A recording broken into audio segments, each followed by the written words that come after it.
And a very good morning to you. It is 7 a.m. on Wednesday, April 2nd, 2025. Welcome to On New Jersey Mornings. I'm Ken Rosato, taking your calls at 888-658-0234, 888-658-0234. Mix of clouds and sun this morning, then becoming cloudy and breezy later in the day. Highs close to or around 50. We head straight to meteorologist Mike Favetta. First check of the full Garden State forecast, top to bottom. Good morning to you, Mike.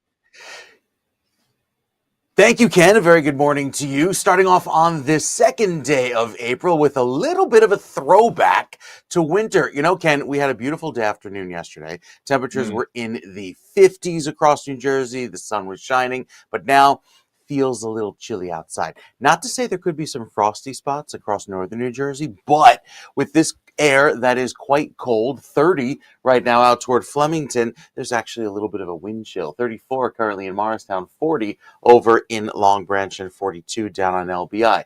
With just enough of a breeze out of the north and east currently, that's blowing anywhere from 15 to 20 miles per hour. It actually feels like the upper 20s. So yeah, cold to start our day at 7:01, 26 in Sussex, 29 in Newark, even 32 right down by Camden, and 30 this morning waking up in Medford. So plenty of cold air in place, and it warms slightly today. We don't really get back into the 60s like we enjoyed yesterday. We'll actually be quite cooler.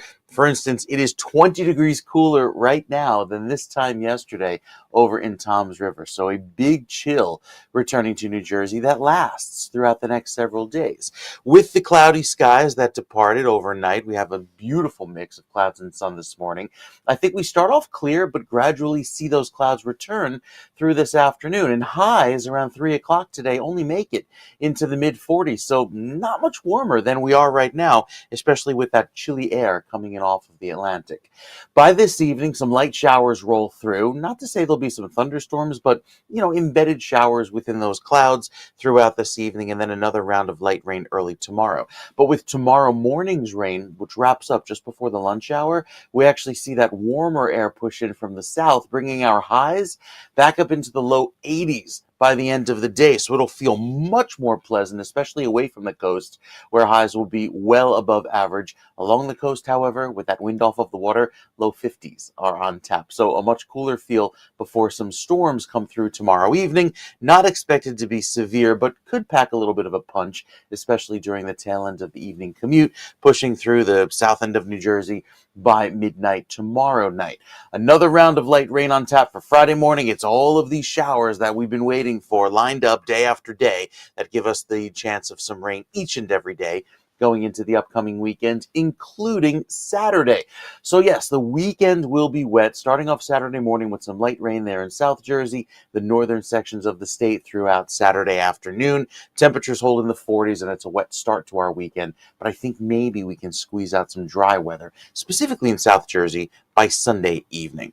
As far as the next few days, rain on Thursday, some light showers again on Friday, and then rain on Saturday. Not a washout each and every day. There will be intervals of dry periods, but overall, kind of a wetter trend, Ken, going into April, as those April showers certainly in play here in New Jersey for the first weekend in April. We'll take another check of your forecast, including the 7-day. That's coming up in just a few minutes.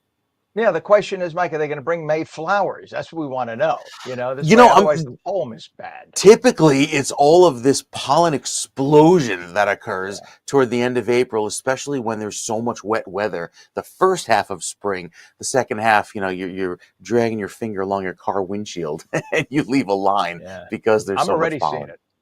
I moved to the country. Where I live now is about 45 minutes away from Manhattan. I used to live right near Manhattan. So I used to see pollen 20 minutes closer. Now I see pollen in January. It's crazy. I'm feeling, I'm doing this January. Now you sound like I'm 90, but whatever. It is what it is. It was my choice to move here, right? All right, Mike. 'Tis the season, I guess, for pollen. Thank you very much. We'll check back with you in a bit, sir. It is 35 degrees, as Mike said. Yes, feels like winter again. Yesterday was like 10 degrees warmer at this time. If we have it, we can take a look. If not, that's okay. The traffic cam that normally we would show at this point, that is the approach to the GW Bridge. This is the upper and lower level approach to the GWB, already very, very heavy right now. It is moving, but you're talking about a 40-minute delay, upper or lower level approach to the GWB. It is what it is. At least it's not stopped. That's a good thing. There is a problem, though, on the Jersey Turnpike Western Spur. So we are told, let's see, where is it? Here we go. So we have a crash on the New Jersey Turnpike Western Spur northbound, just south of interchange 16W, which is Route 3 in Lyndhurst. A right lane is blocked there. Another problem on the turnpike, an overturned tractor trailer. Northbound entrance ramp from 1 and 9 to 15E in Newark. The left shoulder is blocked there. So some problems at this hour in the morning already. Disabled vehicle on Route 29 northbound south of Route 129 in Hamilton Township. The right shoulder is closed, so please use caution. We have a problem with a crash on the Garden State Parkway northbound, just north of exit 135 Central Avenue in Clark Township with a left lane blocked. And we have a downed pole and wires at Route 9, and that is in both directions, north of Route 10, Gunning River Road in Barnegat Township. All lanes are closed, everybody being detoured off. Of course, we still have the problem I-80 east and westbound, exit 34, Route 15 in Wharton. Both directions closed. Westbound will have 1 or 2 lanes open in 5 weeks. Eastbound, not a lane open for about 7 weeks, and that is the latest there. 7:06 is our time. Senator Cory Booker continued his marathon speech on the floor of the U.S. Senate, protesting President Donald Trump's agenda. Starting Monday evening, Booker vowed to speak as long as he was able, hitting over 12 hours by morning. He warned of threats to democracy and cuts to Social Security, despite GOP assurances otherwise. Aided by Democratic colleagues with questions, Booker persisted, aiming at challenging the Senate's longest speech record. Listen to his rant.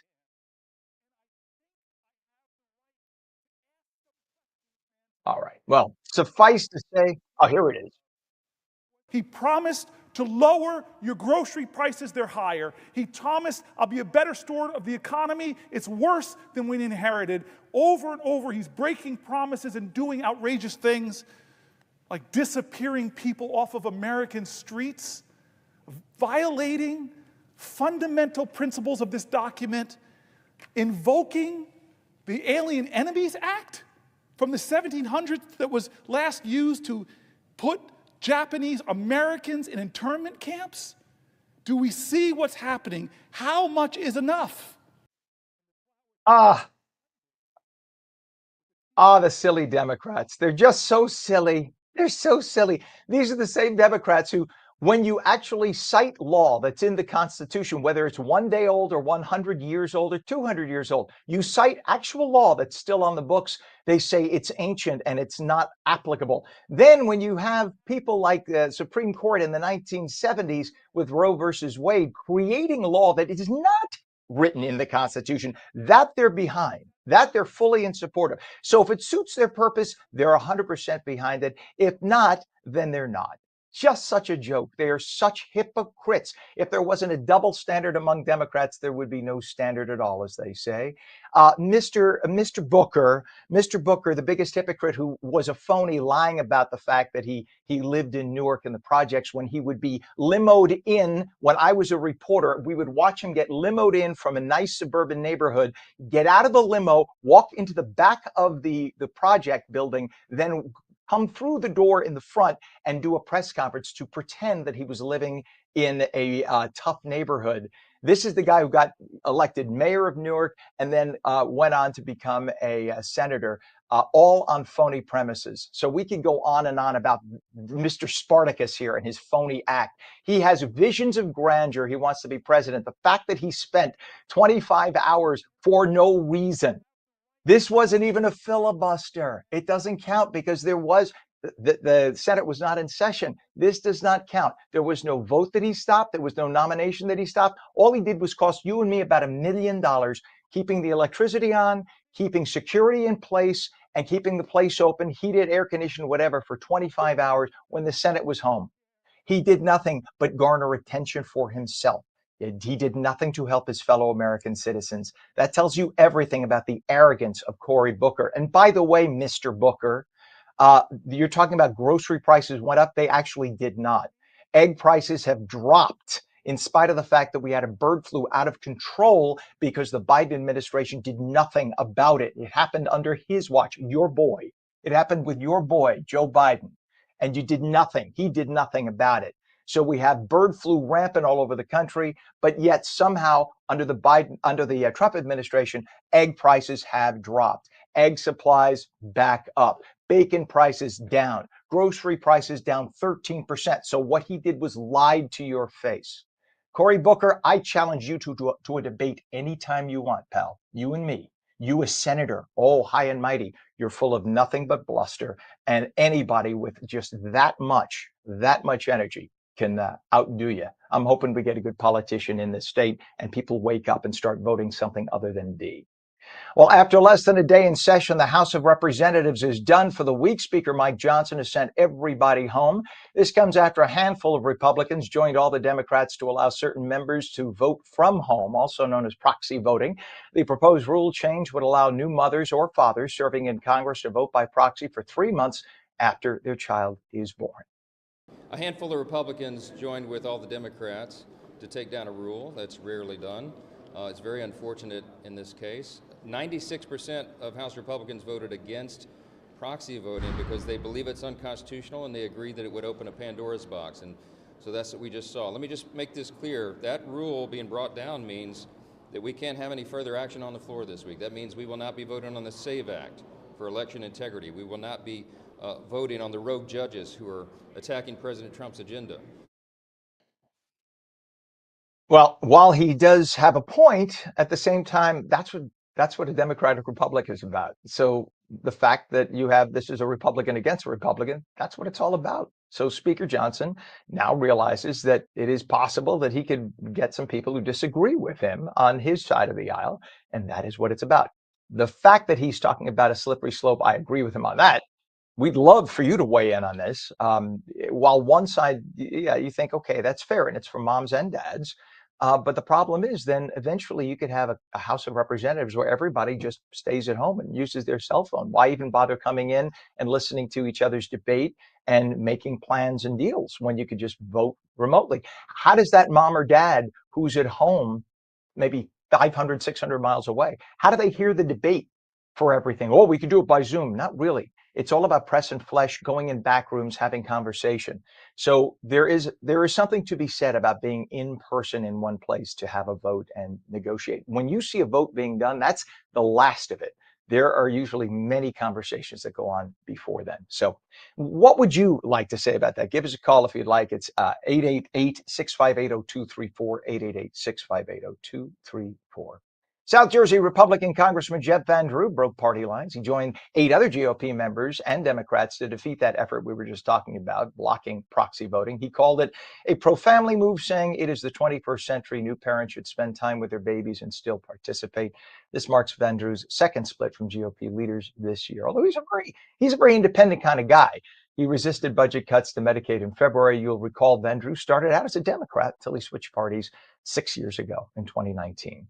7:13 now, in a groundbreaking move, Jersey City Mayor Steve Fulop has named South Orange Mayor Sheena Cullum as his lieutenant governor running mate ahead of the Democratic primary, the first gubernatorial candidate to do so since the creation of the office of lieutenant governor, which is fairly recent, by the way. According to the New Jersey Globe, Fulop will announce Cullum, a progressive policy expert and advocate for transparent government, today in South Orange. If victorious, Cullum would become New Jersey's first Asian American lieutenant governor. Again, there haven't been that many lieutenant governors, but she would still be the first. The duo aims to blend big city and suburban leadership to shake up the state's political establishment. 7:14, if you happen to live in Plainfield, you will have to dig deeper to pay your property taxes. The city's Board of Ed wants to raise property taxes by, get this, 36%. Just not a hair, 36% to help close a budget gap. It's one hell of a budget gap. Think of who you vote for in Plainfield from this point forward. Plainfield Mayor Adrian Mapp criticized the move. She's against it, saying it would burden residents who are already struggling. Plainfield's median household income is just over $70,000 a year. That's among the lowest in all of Union County. The increased taxes would amount to an annual tax increase per household, an average of over $850 per Plainfield homeowner. It's a lot of money. 7:14, Val Kilmer, a movie star who throughout his career proved that he was up for any task, from playing a cocky naval pilot to wearing the Batman suit, died yesterday, that according to his daughter, Mercedes Kilmer. The cause of death, pneumonia, though many are speculating whether his 2014 diagnosis of throat cancer had in any way contributed to his developing pneumonia, as his treatment involved receiving a tracheotomy. That's where they cut open a hole in your throat. He always wore, after that point, a scarf so you couldn't see the scar. Kilmer, just 65. A 17-year-old from Patterson charged in the shooting death of a Garfield man last month, a teen charged with juvenile delinquency. But if liberal prosecutors had charged him as an adult, as they likely should have, he could have faced charges of murder, conspiracy to commit murder, unlawful possession of a weapon, and possession of a weapon for an unlawful purpose. Oh, we can't charge the 17-year-old, even though he had no problem taking a gun and killing a 21-year-old. Police say the 17-year-old fatally shot 21-year-old Zaire Montgomery of Garfield several times. Police have not said what led up to the shooting. A victorious night, and not so much so at the same time. Victorious for Republicans in Florida, 2 GOP candidates running in special congressional seats, or 4 special seats, won. They won by 14 and 15 points, respectively. However, in the state of Wisconsin, a big race that a lot of money came in from both sides all over the country for. It was for their Supreme Court of Wisconsin. That went to the Democrats, something that could end up redistricting plans for votes for congressional seats in Wisconsin. So we shall see. 35 degrees now at 7:16. And when we come back, politics from Trenton, like nobody else can explain it. New Jersey Globe editor David Wildstein will have the inside edge. Clouds and sun this morning, then becoming cloudy and breezy later in the day. Highs around 50. Meteorologist Mike Favetta returns with your full Garden State forecast. And again, we are taking your calls. Did we have one? I think we had one. We almost had a call there. Yeah, I see we did have one. I'm sorry, Gerald. I didn't catch it in time. 888-658-0234. 888-658-0234. You're watching ONNJ Jersey Mornings. Call us back. Don't go away.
Hello, I'm Mike Black. A woman who handled the books at parishes in Washington Township and Pompton Plains has been charged with theft. Between 2018 and 2024, 60-year-old Melissa Rivera allegedly wrote herself checks from the parishes and deposited them into her personal bank account. A fourth person has filed a lawsuit against American Dream Mall in East Rutherford. In this latest complaint, a woman claims she was struck and injured by a Dream Rider animal that was being operated by an unsupervised child.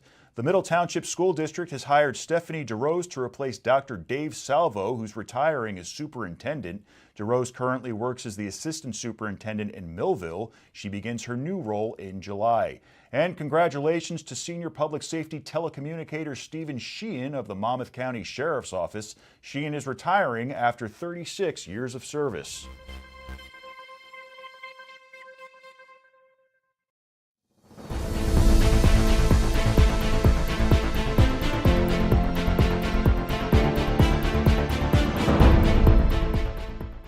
36 degrees now at 7:20. Welcome back to ONNJ Jersey Mornings for your Wednesday. I'm Ken Rosato, taking your calls at 888-658-0234. Clouds and sun this morning, becoming cloudy and breezy later in the day. Highs around 50, right to meteorologist Mike Favetta with a full Garden State forecast from the Rockland border to, hey, Vineland, how you doing down there?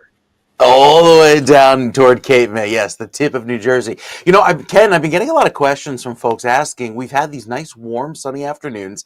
Is it okay to start planting outside?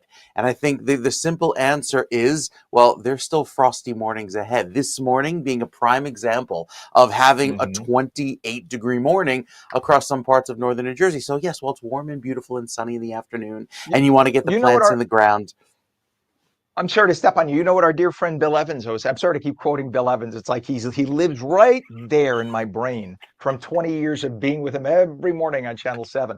Bill always said, you have to wait until right after Easter. Wait until right after Easter. And I used to say to him, but Easter's different every year. And he said, God will provide. And somehow the guy's always right. Like from Easter on, you never have frost. It always Yeah. works. I don't know why. Yep.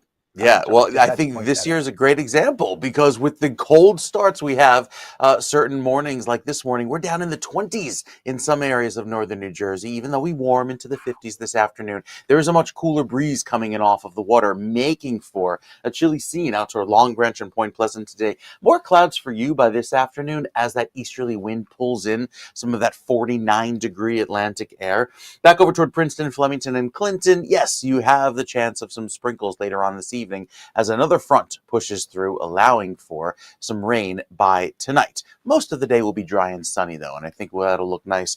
Maybe not so much if you're an allergy sufferer. We're still holding at the moderate level of tree pollen, noticeable if you suffer from tree allergies. Grasses, weeds, and molds all on the lower side. Well, throughout the next couple of days, with these breezes switching direction, while the winds right now are out of the northeast, which tends to promote cloud cover, there will be an easterly breeze developing, which could cause some light fog and drizzle at the coast this evening.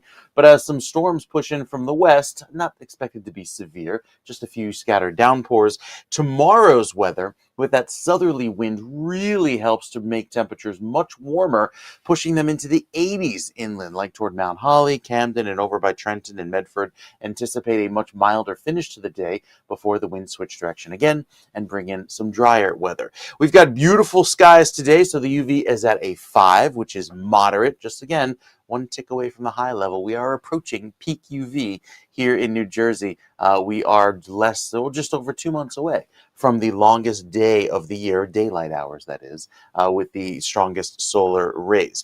With the rain off to the west right now, this is the front that slowly works its way into New Jersey throughout the course of tonight and into tomorrow. So the future cast shows with that first round of wet weather that comes in this evening, it'll be a wet finish to the day, may even have a passing rumble of thunder with a downpour. Again, nothing severe, but another round of wet weather comes in tomorrow morning after the morning drive and helps temperatures climb into the upper 70s and low 80s. Those are 80 degrees over in Trenton by 4 o'clock tomorrow. This storm tomorrow evening may have some severe components. There's the threat of some gusty winds, maybe even some small hail, and yeah, even a 2% chance of a tornado across some parts of New Jersey. So not impossible to see some severe weather tomorrow evening with that front. After another round of wet weather on Friday, I think we look forward to a kind of a damp start to the weekend because these clouds will be hanging around for most of the day Saturday. And then by Sunday morning, we're back to the rain again with temperatures in the 40s pretty much statewide, holding at that very cool pattern throughout most of the morning on Saturday and into the afternoon. I think Sunday has the better chance of seeing a little bit of clearing, maybe down in southern New Jersey, but still rain returns Sunday afternoon, have those showers on Monday, and then finally by Tuesday we break that pattern and bring back a couple days of dry weather for the middle of next week, and that hopefully should warm us up a little bit. So as far as this weekend is concerned, plan on temperatures holding in the 50s on Saturday, maybe a little bit milder on Sunday, but anticipate rain and drizzle, cool and cloudy conditions pretty much both days this weekend as we look forward to kind of a wet start to the month of April, but I think we can shake out a few breaks of sun in there going into next week. We'll talk more about that and time it out with the 7-day forecast and explain those severe threats for tomorrow evening storms coming up in our next weather update. All right, Mike, thank you. I'm hoping for milder weather. I wore pastels on purpose today. We're keeping our fingers crossed. All right, buddy. Thank you very much. We'll check back in a little bit. It's 36 degrees now at 7:25, and we do have a traffic cam to show you about this. Show you rather. This is in Ridgefield area, northern New Jersey, on the approach to the GWB. If you look on the right side of your screen, those tractor trailers that are just barely crawling, that's the upper level approach to the GWB. On the left side, the lower level, both are pretty bad. It's kind of tough to say which is better. A couple of minutes ago, the upper level was stopped and the lower level was moving. Now they're both kind of barely crawling. So that's about a 50-minute delay across the GWB into Manhattan right now. We also have problems, a disabled vehicle on Route 29 northbound, and that is just south of 129 in Hamilton Township with the right shoulder closed. So please use caution. And of course, I-80 still closed in both directions at exit 34, Route 15 in Wharton due to ongoing construction with the sinkholes. That's going to take 5 weeks for the western lanes to reopen and 7 weeks for the eastbound lanes to begin reopening. 7:26. Now time for politics from Trenton. Explain like nobody else can do it. Here's New Jersey Globe editor David Wildstein with the Inside Edge. Good morning, everybody. Good morning, Garnett. Welcome to the Inside Edge. Today is Wednesday, April 2nd, and all the talk about changes at the U.S. Postal Service reminds me of the time that post offices were once a patronage pit for political parties in New Jersey.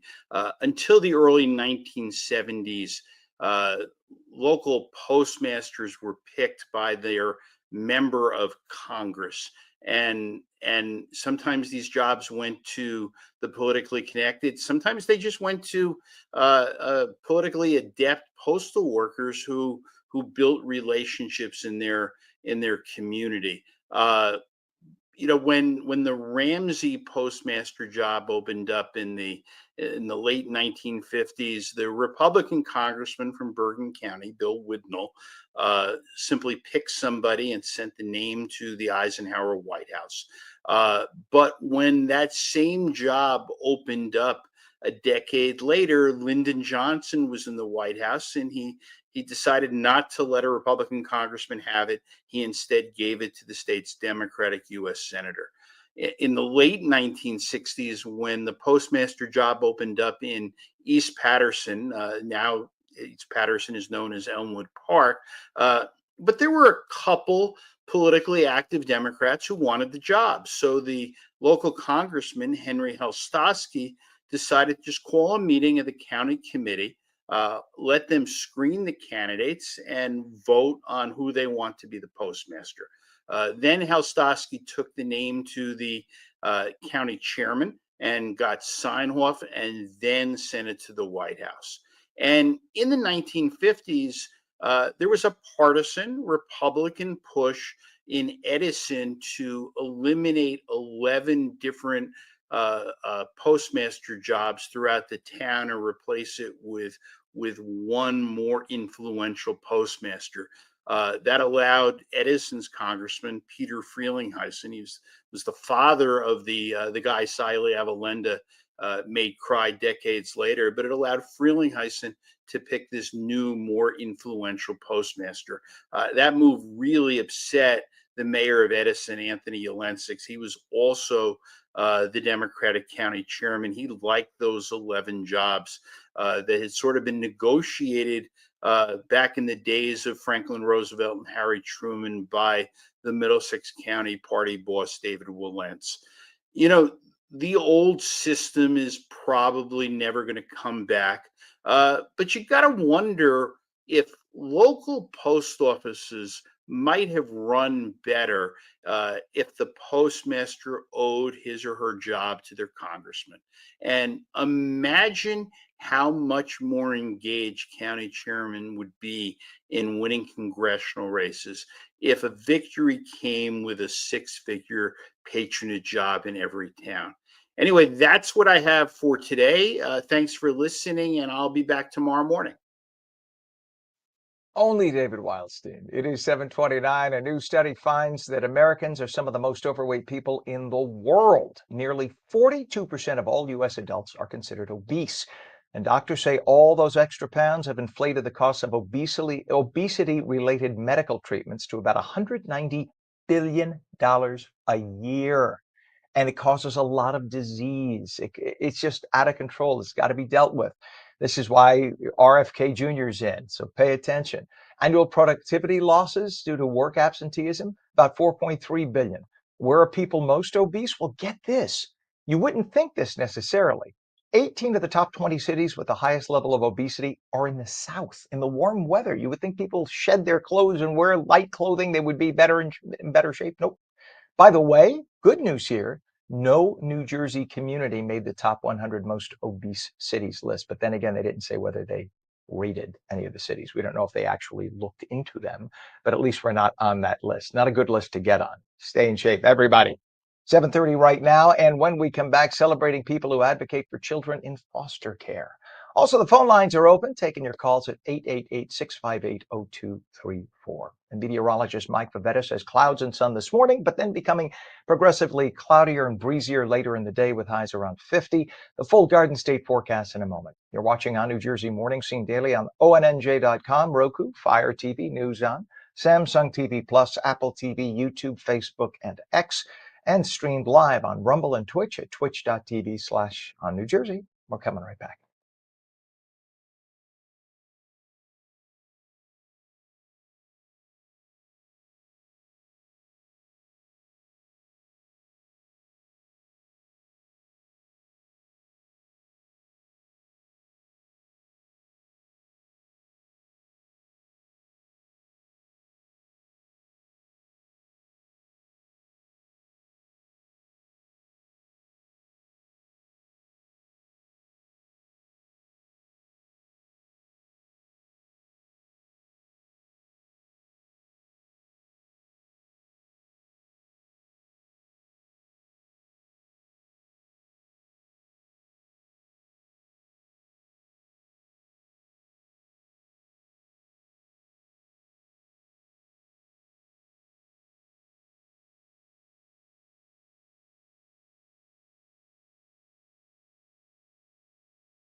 Hello, I'm Mike Black. A woman who handled the books at parishes in Washington Township and Pompton Plains has been charged with theft between 2018 and 2024. 60-year-old Melissa Rivera allegedly wrote herself checks from the parishes and deposited them into her personal bank account.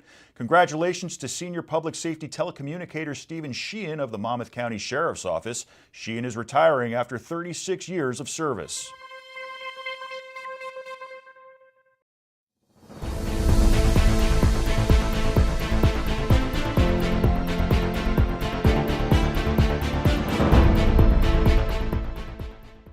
And welcome back. It is 7:33 now, a chilly 35 degrees on Wednesday, April 2nd. Good morning. I'm Ken Rosato, and this is On New Jersey Mornings. Clouds and sun this morning, becoming cloudy and breezy later in the day. Highs only around 50.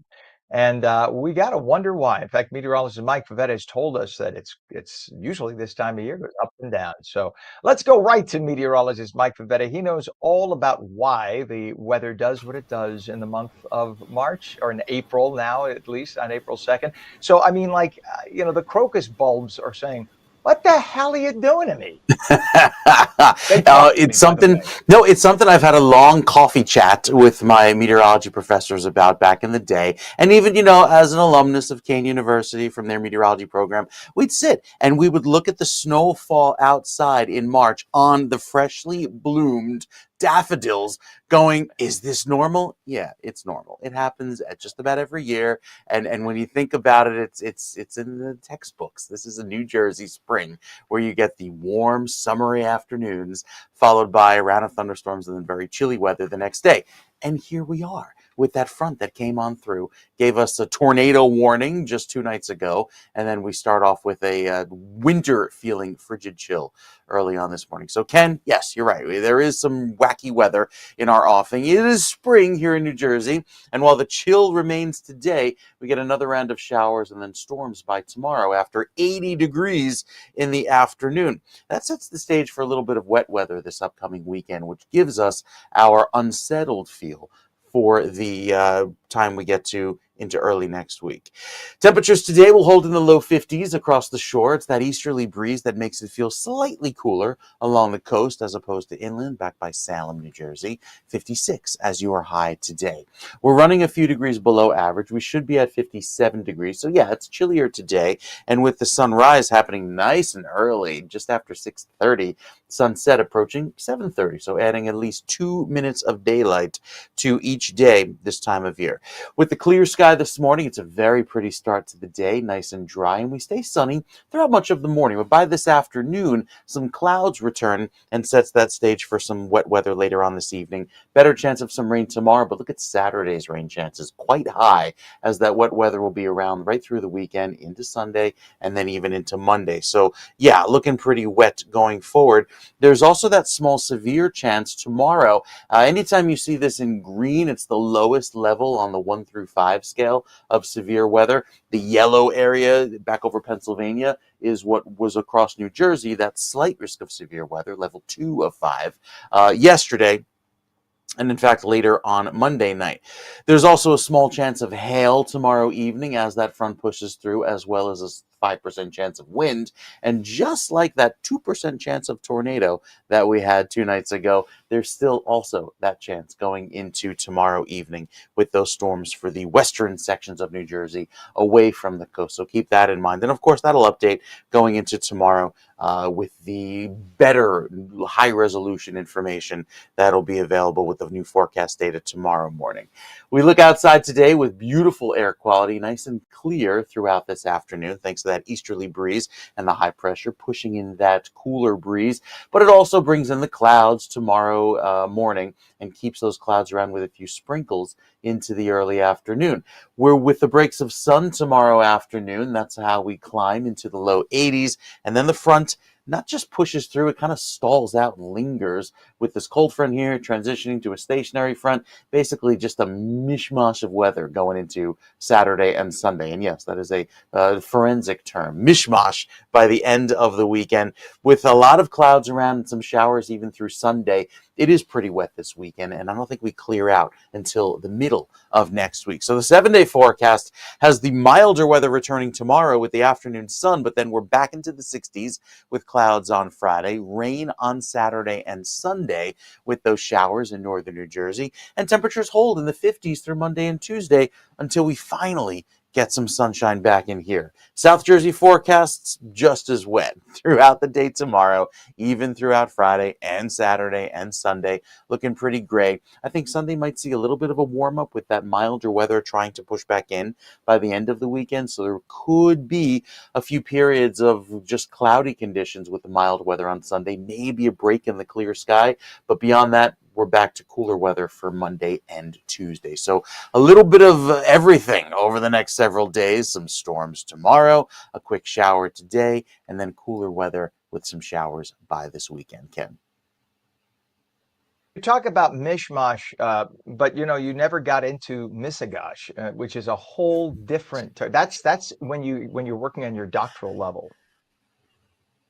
Yeah, we don't want to bombard the viewer this morning with the high level, so we'll take it step by step, start at elementary and then work our way up through the intermediate levels. There you go. We'll use every Yiddish term we can, being that we're coming into Passover season. So there you go. All right, sir. Much appreciated. We'll check back with you in a little bit. Speaking of the weather, spring has sprung. It has sprung, Mike. Yes, it has. In Newark, or as they say locally, Nurk. And with it comes the breathtaking beauty of the Essex County Cherry Blossom Festival. It happens at Branchbrook Park. If you've never gone, you're really missing something. I used to live in Belleville, which is Branchbrook Park meanders through Belleville and Newark. And it is just a beautiful thing to check out. One of the largest collections of cherry blossom trees in the nation. In fact, it depends. There's like a contest between Washington and look at, there we go. This is video I shot last year, in fact. So there's this ongoing competition. The event draws visitors every year from near and far to witness nature's pink and white spectacle. And we are joined. Let's just take a little look there before I even introduce our beautiful guest. Isn't that lovely? Ah, nothing like that. We are joined now by Deputy Parks Commissioner Kate Hartwick to give us the inside scoop on what's in store in this year's festival, the Cherry Blossom Festival, running from April 5th to April 13th. Kate, thanks for being with us. Good to have you here. Well, thanks for having me, and I love your pink shirt today.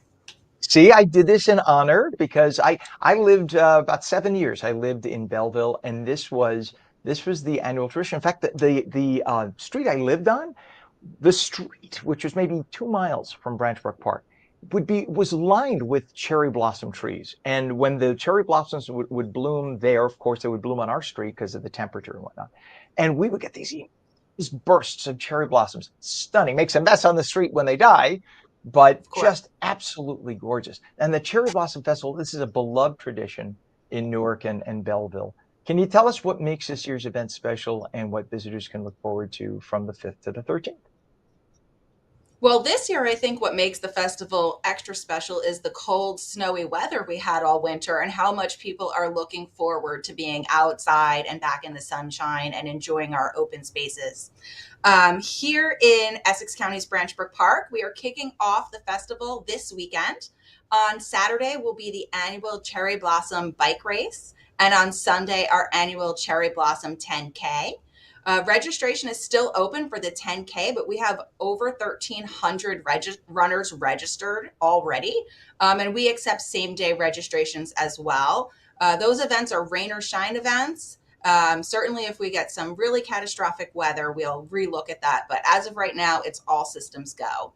And then next weekend on the 12th and the 13th, we have big family festival events happening throughout the park.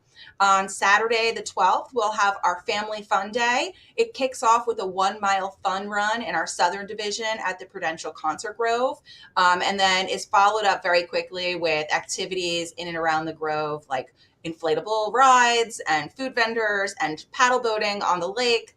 And then on Sunday, April 13th, we'll activate 2 different areas of Branchbrook Park. We'll have our larger main stage in the Middle Division, where we'll have multiple vendors, food court, live entertainment on the stage, and then a smaller festival area at the Prudential Concert Grove. And of course, you can visit our Cherry Blossom Welcome Center every day from 9 to 5. We have staff there who can talk about some of the history, as well as public restrooms and some merchandise for sale as well.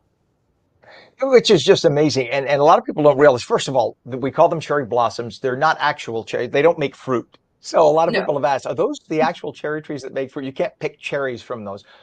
They are related to cherry trees, though, but they're cherry blossom trees. It's a cousin of the fruiting cherry tree. They're so beautiful. And for people who don't realize, the cherry blossom tradition at Branchbrook Park goes back to 1927. It was Caroline Bamberger Fall's donation of 2,000 trees. That is the same Bamberger of Bamberger's department stores. How do you honor that history while keeping the festival fresh for new generations? What a great question. So about 25 years ago, our Essex County Executive, Joe D., had just come into office, and he commissioned kind of a report on the condition of this historic collection at Branchbrook Park. Unfortunately, many of those original trees from 1927, they were at the end of their lifespan. Cherry blossom trees live anywhere from 80 to 90 years, and we were right in that range. And he took up this huge campaign to replant Branchbrook Park. And we brought the collection over the course of 10 to 15 years from that dwindling 600 number all the way up to 5,300 trees. Wow. We have over 18 varieties of trees, which gives us a very long bloom season, much different from what you see around the Tidal Basin in Washington, D.C., where they reached peak bloom this past weekend, and they already are kind of on the downswing when it comes to their trees. Because we have so many, both a single blossom, which is what you're showing in these pictures, as well as the double blossoms. Our bloom season can last anywhere from 2 to 4 weeks, depending on the weather. Well, one of my favorite things to do, and I got to share because it's just so fun. I love to get a giant, like a beach blanket on one of the nicer days. Hopefully, we'll have some perfect temperatures. Lay out the beach blanket, bring a picnic, right? And lay on the beach blanket, lay down and look up.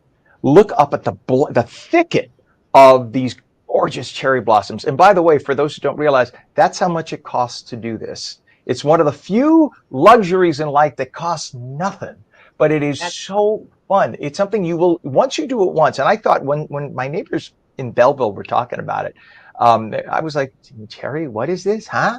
When you go one time, it becomes a pilgrimage. You have to go back year after year after year. It's so beautiful, and you must be so proud doing what you do and making sure that those trees are revered and taken good care of. The question is now, where do you park? I know every time it's always like you people for a mile around the park, wherever there's enough room to jam in a car, they go. Are there some advice? Is there some advice you can give people? The biggest advice I have is to follow all of the signage so that you don't get a ticket. That's very important. And just be patient. People do come, but they generally come to see the blossoms. They're not staying the whole day, and parking does ease up kind of as the day goes on. If you're able to get there early, sunrise is a beautiful time to see the cherry blossoms. One of the things I like to say is that the park is one of those naturally Instagram worthy places. You don't need any filters. It's going to look gorgeous no matter where you are. That is great advice. That's good to hear too. And is there a website too? There's the county website, right, to take a look at with all the info? Of course, you can go to EssexCountyNJ.org/Branchbrook Park. It'll take you directly to all the festival information. Joe D used to be my next door or my neighbor in the backyard. I used to when I lived in Belleville, he literally was across the fence from me. So I used to see him every day. Please give him a hug for me. He's a dear, dear friend and a very, very good person. Tell him Ken says hi. I miss him very much. He was a I great neighbor will. too, for anybody who's curious. He's a good And man. I'm Good sure man. he'll be out in the park a lot.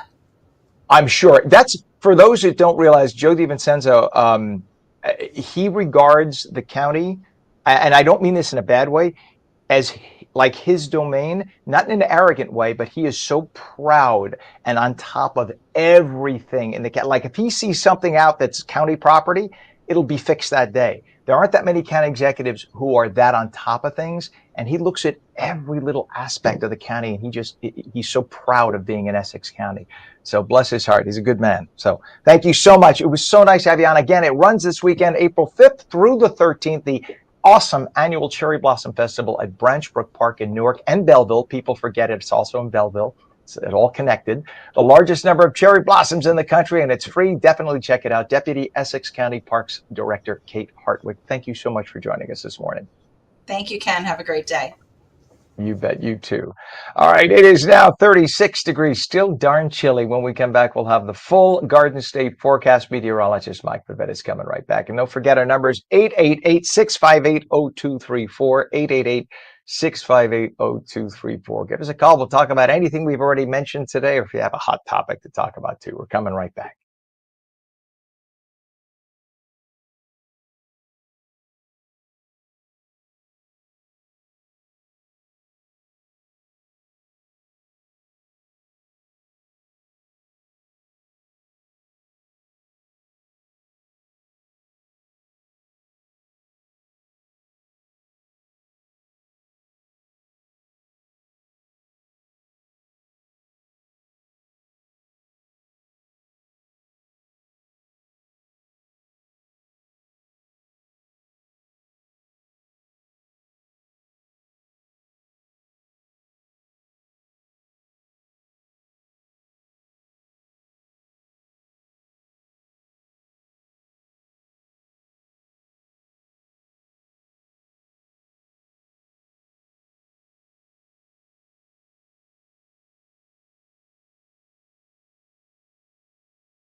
Hello, I'm Mike Black. A fourth person has filed a lawsuit against American Dream Mall in East Rutherford. In this latest complaint, a woman claims she was struck and injured by a Dream Rider animal that was being operated by an unsupervised child.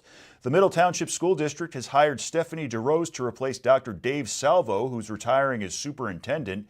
DeRose currently works as the assistant superintendent in Millville. She begins her new role in July.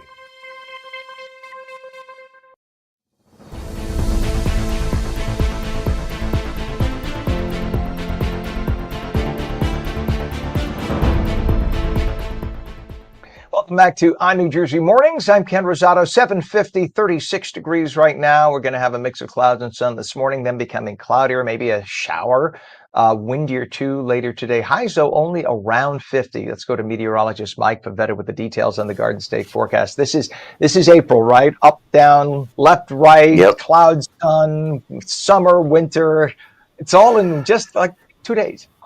It's true. And even yesterday, I had a beautiful afternoon, had some errands to run up in Park Ridge. I'm up there on Kinderkamak Road, and I'm like, wow, it's warm today. This feels great with the sunshine.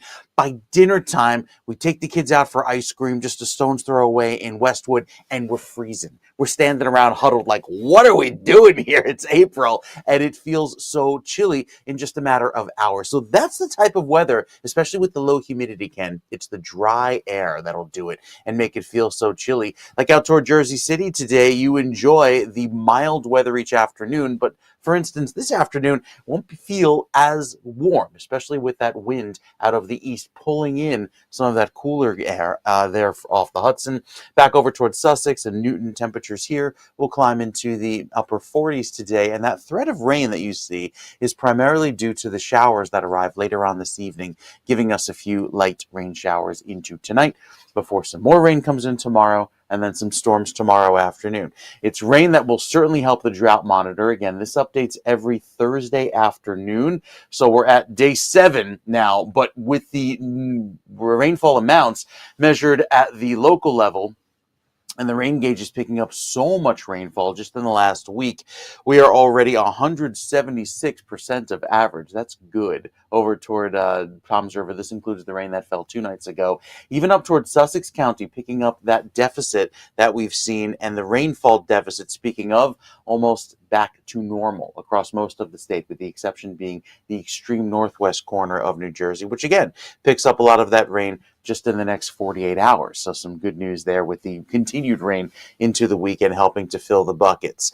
With the cooler weather expected across the Northeast, that includes us here in New Jersey, there's very warm weather out west through the middle of April, but I think drier weather may work toward our direction over the next 2 weeks. So it's going to be a little bit of a wet period, at least for the short term, but beyond that, into the middle of April, forecasting slightly drier weather as we take it into a pretty wet weekend here in New Jersey. So the milder weather tomorrow with temperatures in the 70s, Saturday and Sunday sees the rain as well, even though we climb back into the 60s.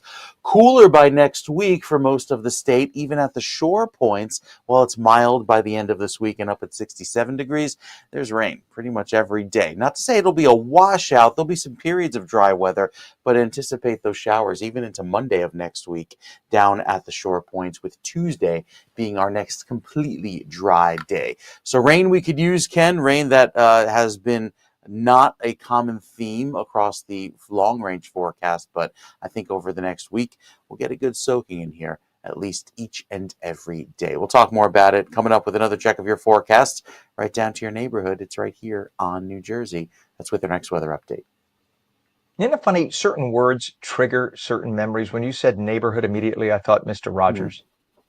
I'm just creepy and old, I guess. That's all. Just me. By the way, Mr. Mike Favetta, it is National Peanut Butter and Jelly Day. So I hope you, nice. like me, I hope you will celebrate by little PB&J action. Just saying. Of course, those little Uncrustables, amazing. Right. Big fan of Out of those. the freezer. Too easy. Right. Well, they have the new raspberry flavor, which is like, where has it been all my life? The raspberry, it's killer. And you don't even have to wait for them to defrost anymore. Yeah. Grape, strawberry, and now raspberry. They do the little round. They're so cute. The kids love them, and I'm one of the kids. But as an Italian kid, I always had cream cheese and jelly going into school, and all my American friends used to say, "What is that?" Was Now that's considered Nutella high a end. thing when you were younger, No, or was that no, still? Yeah, see, that came in yeah, it later wasn't on. imported It yet. was no, see, and that's the thing. It was only the kids who were like had off the boat parents who like came Mhm. over in the 80s and 90s. They brought it with them, and we're like, "Why are you having chocolate for lunch?" They're like, "No, it's a chocolate spread. It's not a thing." So yeah, okay, And by just the check. way, you do know that Nutella in the United States is not the same as Nutella in Europe. It's a different recipe altogether. Just so you know, Totally different. little just so you know info there. All right, I'm running real late now. I'm meandering here. All right, thank you so much. We will check back with you, Mike, just a little bit. Thank you, my friend. I'm gonna go get some Nutella now. You eat that right out of the jar all day. 7:55 on March 26th, Casa of Ocean County hosted their Extraordinary Heroes of Casa event at the Toms River Yacht Club, celebrating the everyday heroes who advocate for children in foster care. This gathering brought together community leaders, volunteers, and local officials to honor the tireless work of CASA volunteers who provide a steady voice for some of our county's most vulnerable kids. And joining us now is Ariane Yazdan, who's Executive Director of CASA of Ocean County. Ariane, welcome. And for those who don't know, what does CASA of Ocean County do? Good morning, and thanks for having me. You bet. CASA stands for Court Appointed Special Advocates. Fancy name for work that everyday citizens like you and I do for those children in foster care. We An train extraordinary, volunteers to work with children in foster I, care. I'm sorry to step on you there. That is such a special human being who opens up their Sure is. homes and their hearts for kids who maybe just don't have that special place in life. They've been dealt a challenging blow, if you will, and it's just so not fair for kids to have to go through that. But God bless the people who step it up and do this. The Extraordinary Heroes of Casa of Ocean County event took place last week. So tell us about what made the evening so special and what the community came together to celebrate. Every year we like to honor our volunteers, and this year we tried something a little different. We reached out to the mayors of all the towns where our volunteers reside to ask them, do you know how fabulous, do you know how wonderful there are citizens and residents in your town? And the response was amazing. Every mayor, 41 towns, 38 mayors, all of them honored their volunteers that in the town with proclamations. And then we let our county commissioners know, and they as well. And then we contacted Senator Andy Kim, and he also joined us with a proclamation. That's really nice. I think, this is a statistic that kind of stunned me. A lot of people don't realize, they think, well, what is wrong with these people? They have kids, they can't take care of them rather. The organization highlights that nearly all foster children in Ocean County are there due to parental substance abuse issues. I was stunned when I had no idea that it was mostly that caused kids to end up in the foster system. And I know that those parents, if they could, people who don't understand addiction don't get it. That we don't know what led to those parents. Maybe they were Absolutely. abused, maybe they were treated poorly. So they end up on a substance and then they have their kids and they need help. So that's what the foster system is for. Not necessarily, in some cases, this is just a very temporary thing, right? Until those parents can get back on their feet again. Absolutely. And there's a multitude of reasons, but the addiction and substance use issues is prevalent in our county, as it is across the state and around the country. But quite a few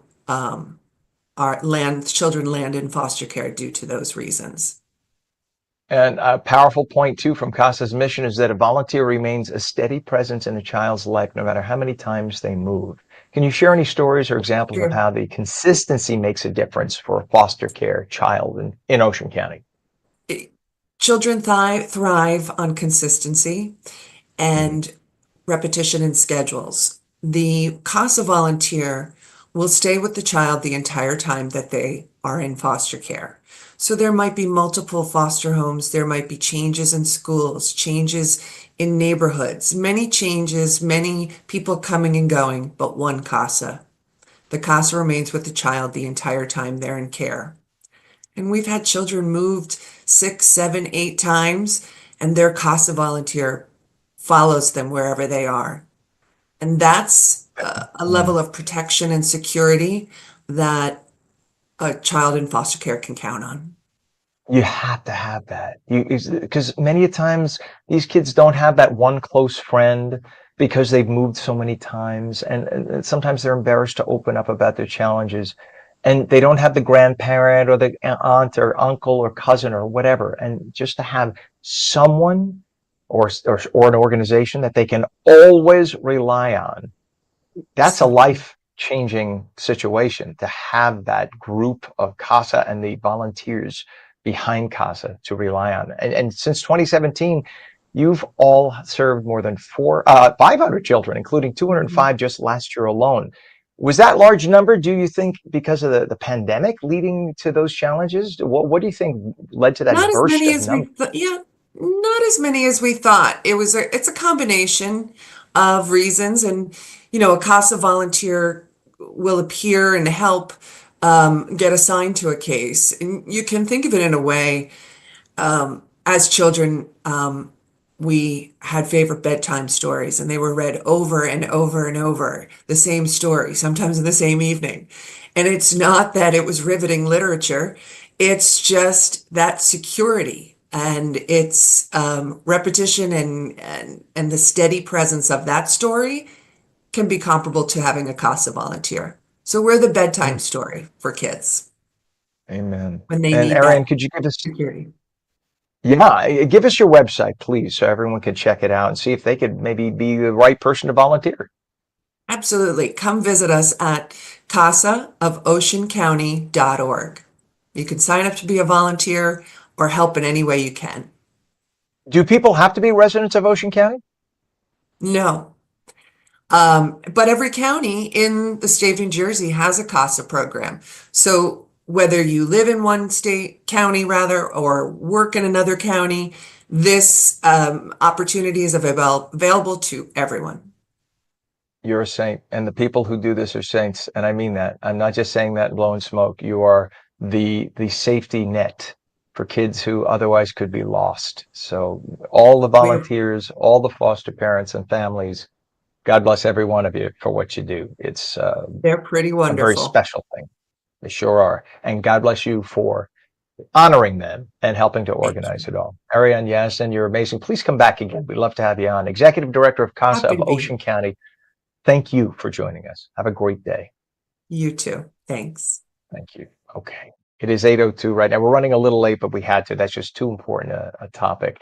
8:02 right now. We're going to have clouds and sun this morning, then becoming cloudy later, breezy, a little chilly. Temps only maybe hitting 50, maybe a stray shower later too. Meteorologist Mike Favetta will return in just a moment. Don't go away.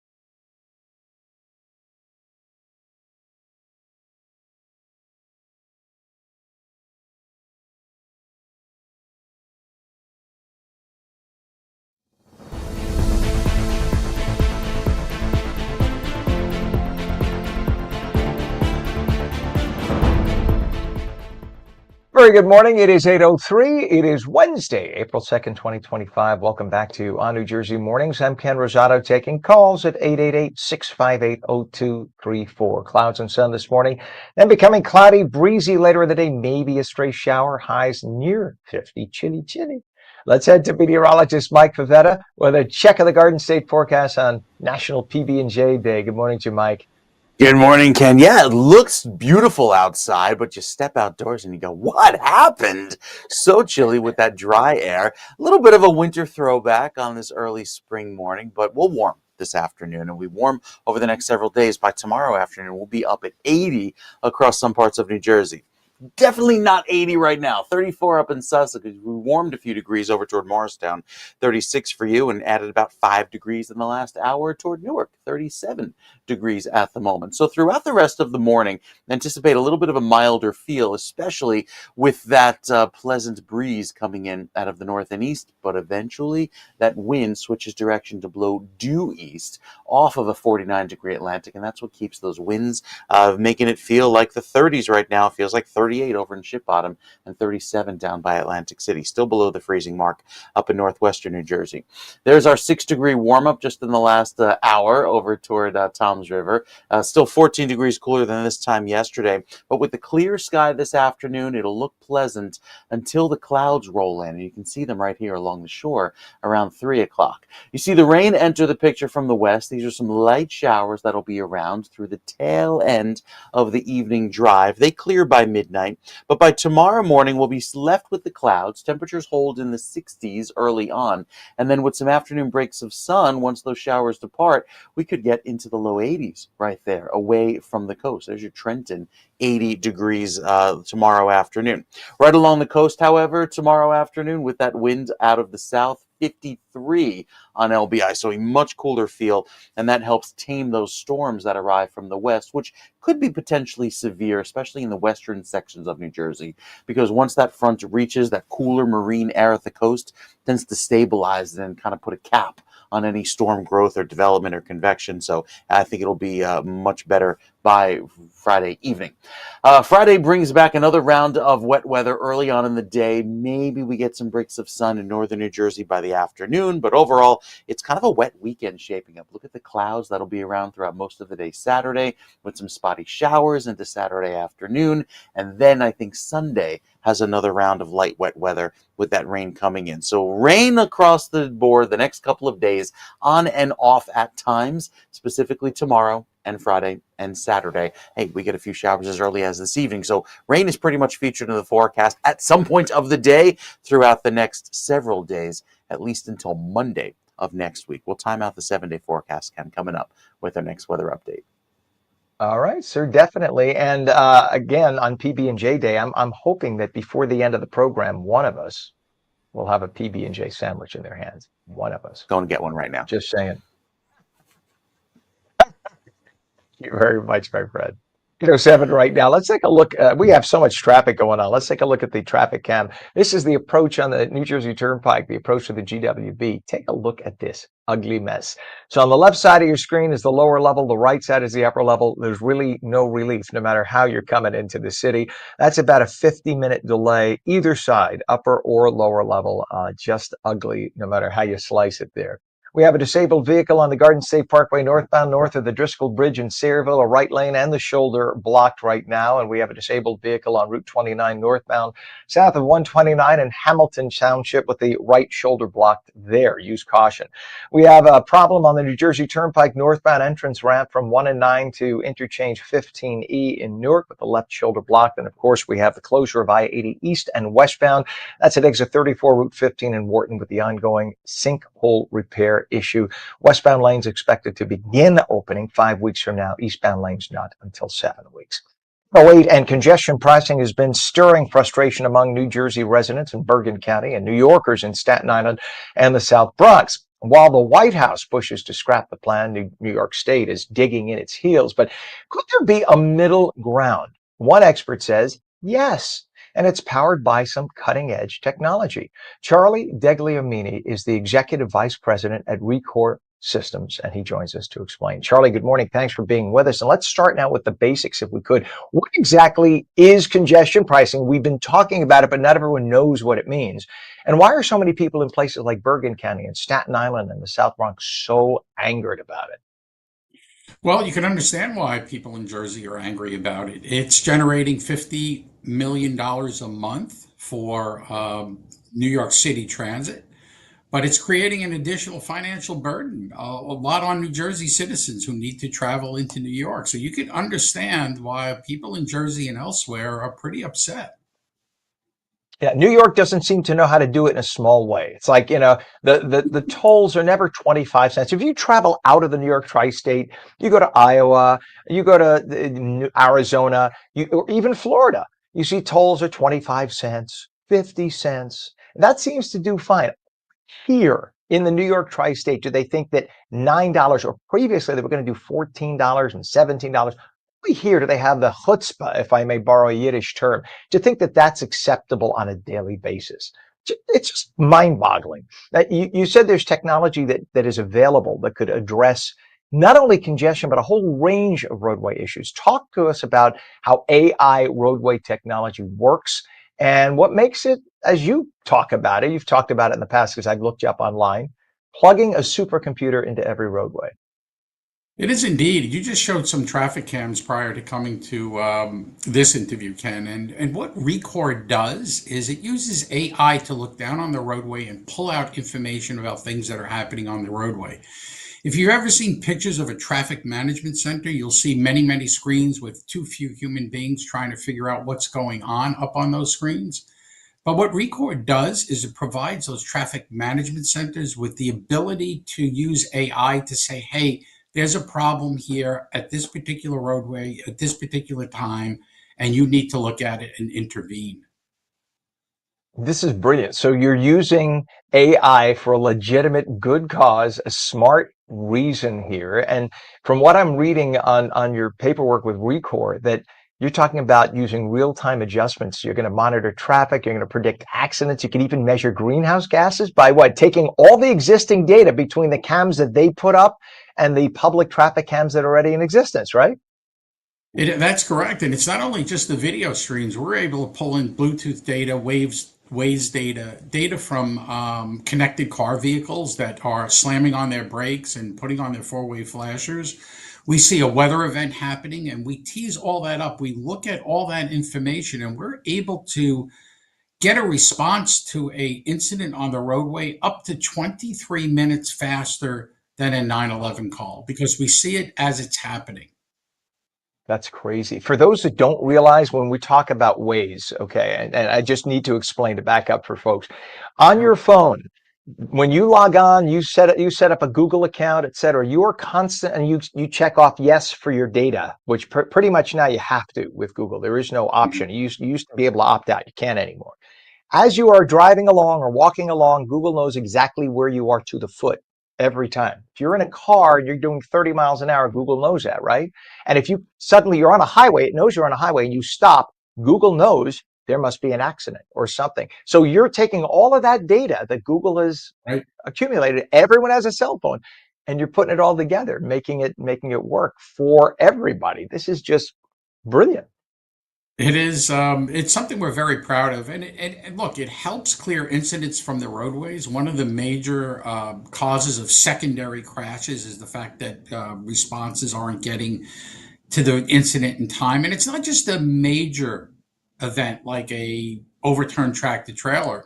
It could be something like a mattress fell off a Ford F-150 and is lying at the side of the road, right? So you don't need the fire department to be dispatched for that. So we're able to show that to the traffic management centers through the AI and to say, hey, you got a mattress problem here, dispatch the appropriate response vehicle. And that could be a life or death difference, because if you just have, if you have an ambulance show up for a mattress down, you're wasting the ambulance's resources. Or if you just have a police officer show up and say you do need a crew to come pick that up, this just cuts to the quick, which is so smart, and it could make the difference. Also, tied up traffic being tied up for an hour or 5 minutes because you could dispatch the right people. What do you say that the biggest roadblock is that you're seeing right now, and who needs to step it up to fix that? Well, it's really our state municipal governments, right? So, embracing technology is something that they're just starting to lead into, but they need to, work a little bit harder and to get the technology into these traffic management centers and elsewhere. One of the other things we do too is we're able to replace, if you've ever driven over a rubber tube, states and municipalities have to count traffic and report that data to the federal government. What we do is we do it through AI, so it doesn't put anyone in danger. So they're on the roadway with a rubber tube or stopping traffic with a jackhammer because they have to embed some kind of metal sensor and we were all sitting in traffic for no reason. AI can replace all of those problems. That's just so brilliant. It is so welcome too, and it's so long in coming. My goodness, the idea that New York has been saying that, well, we need congestion pricing to reduce traffic. At the same time, they say we need congestion pricing to pay for the multi-billion-dollar budget hole that we have with the MTA. And my question to the officials there is, well, which is it? Because if you reduce congestion, then people are not going to come in and pay that money that you say is needed to plug this hole over here. And by the way, the budgetary hole that you people at the MTA have is not caused by the people driving in. It's caused by you not collecting fares on the subways, you paying people who worked for the MTA who retired 40 years ago. You're paying their pensions for the next 100 years, and you just didn't plan right. So why should poor motorists have to pay all this money? And that's the problem. So if truthfully their goal is to get rid of traffic, this can get rid of traffic without having to charge people $9 by combining all the data. And they're getting rid of traffic and improving air quality in Manhattan. But what's the impact on northern New Jersey, right? Where there's going to be more cars piling up and on the other side of the George Washington Bridge and elsewhere in Jersey, right? No one seems to talk about that. Look, I married a Jersey girl, and we have a lot of family up in New Jersey, and we understand, like as a company, and I think as citizens and individuals, that the kind of burden that this places on New Jersey, it's pretty significant. And look, the negative interpretation here is that this is a money grab by the state of New York to fund New York City Transit. And look, it's a fair criticism. Well, and again, they never saw an opportunity to make money that they didn't go for. And you know that once it's instituted, unless you have someone like a Trump to come in and say, no, it'll never go away. There are no tolls that are ever imposed that ever disappear later. When they were always created, they were always sold to us as there'll be a finite point. It'll end in 20 years once the bridge is paid for. It's never happened. Once they introduced a toll, it's for life. And you knew that once they introduced Easy Pass was there so you didn't notice as money's being sucked off your credit card and you got to pay it at the end of the month. You don't feel it when you don't have to. Remember years ago, we used to dig in our pockets and pull out the coins and the dollars and throw them in the toll. That's when you felt it. You don't feel it now so much, right? What do you think it's going to take, by the way, Charlie, to get both sides on board?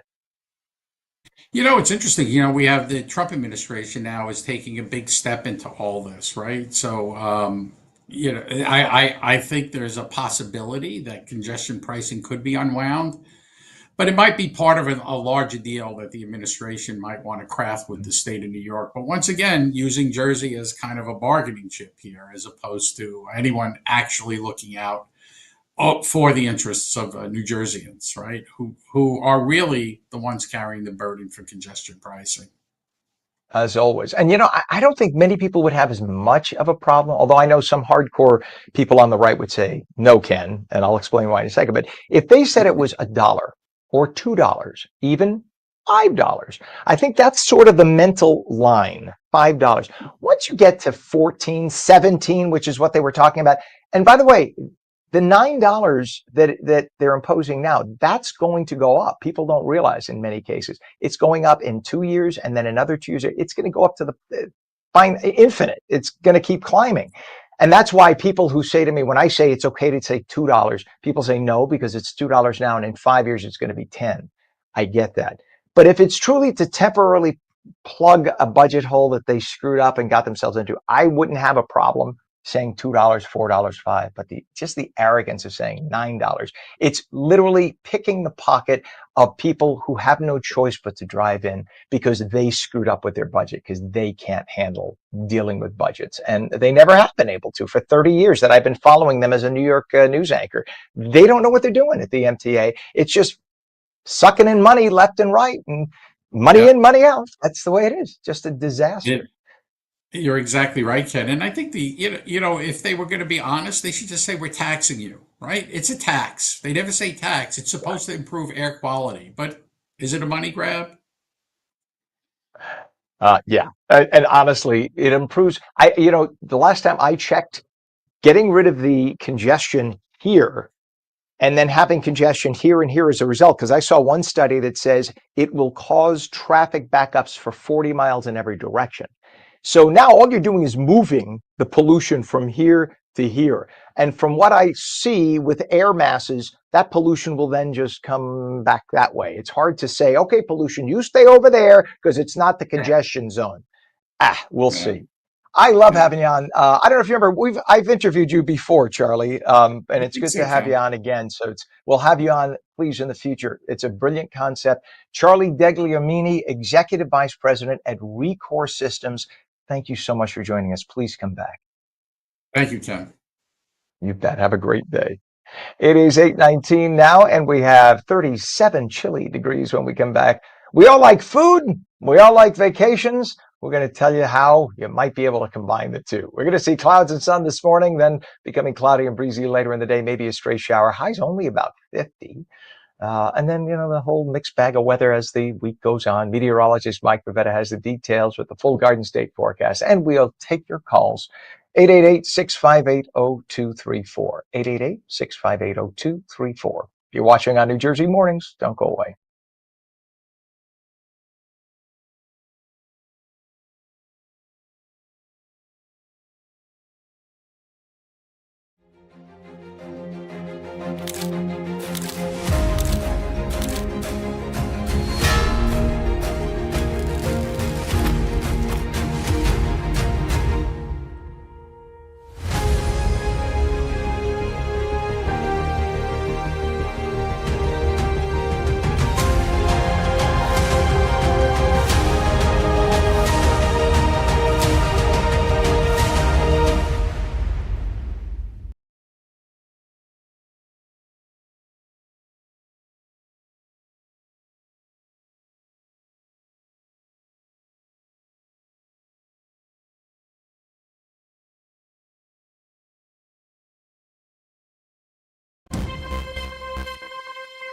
Hello, I'm Mike Black. A fourth person has filed a lawsuit against American Dream Mall in East Rutherford. In this latest complaint, a woman claims she was struck and injured by a Dream Rider animal that was being operated by an unsupervised child.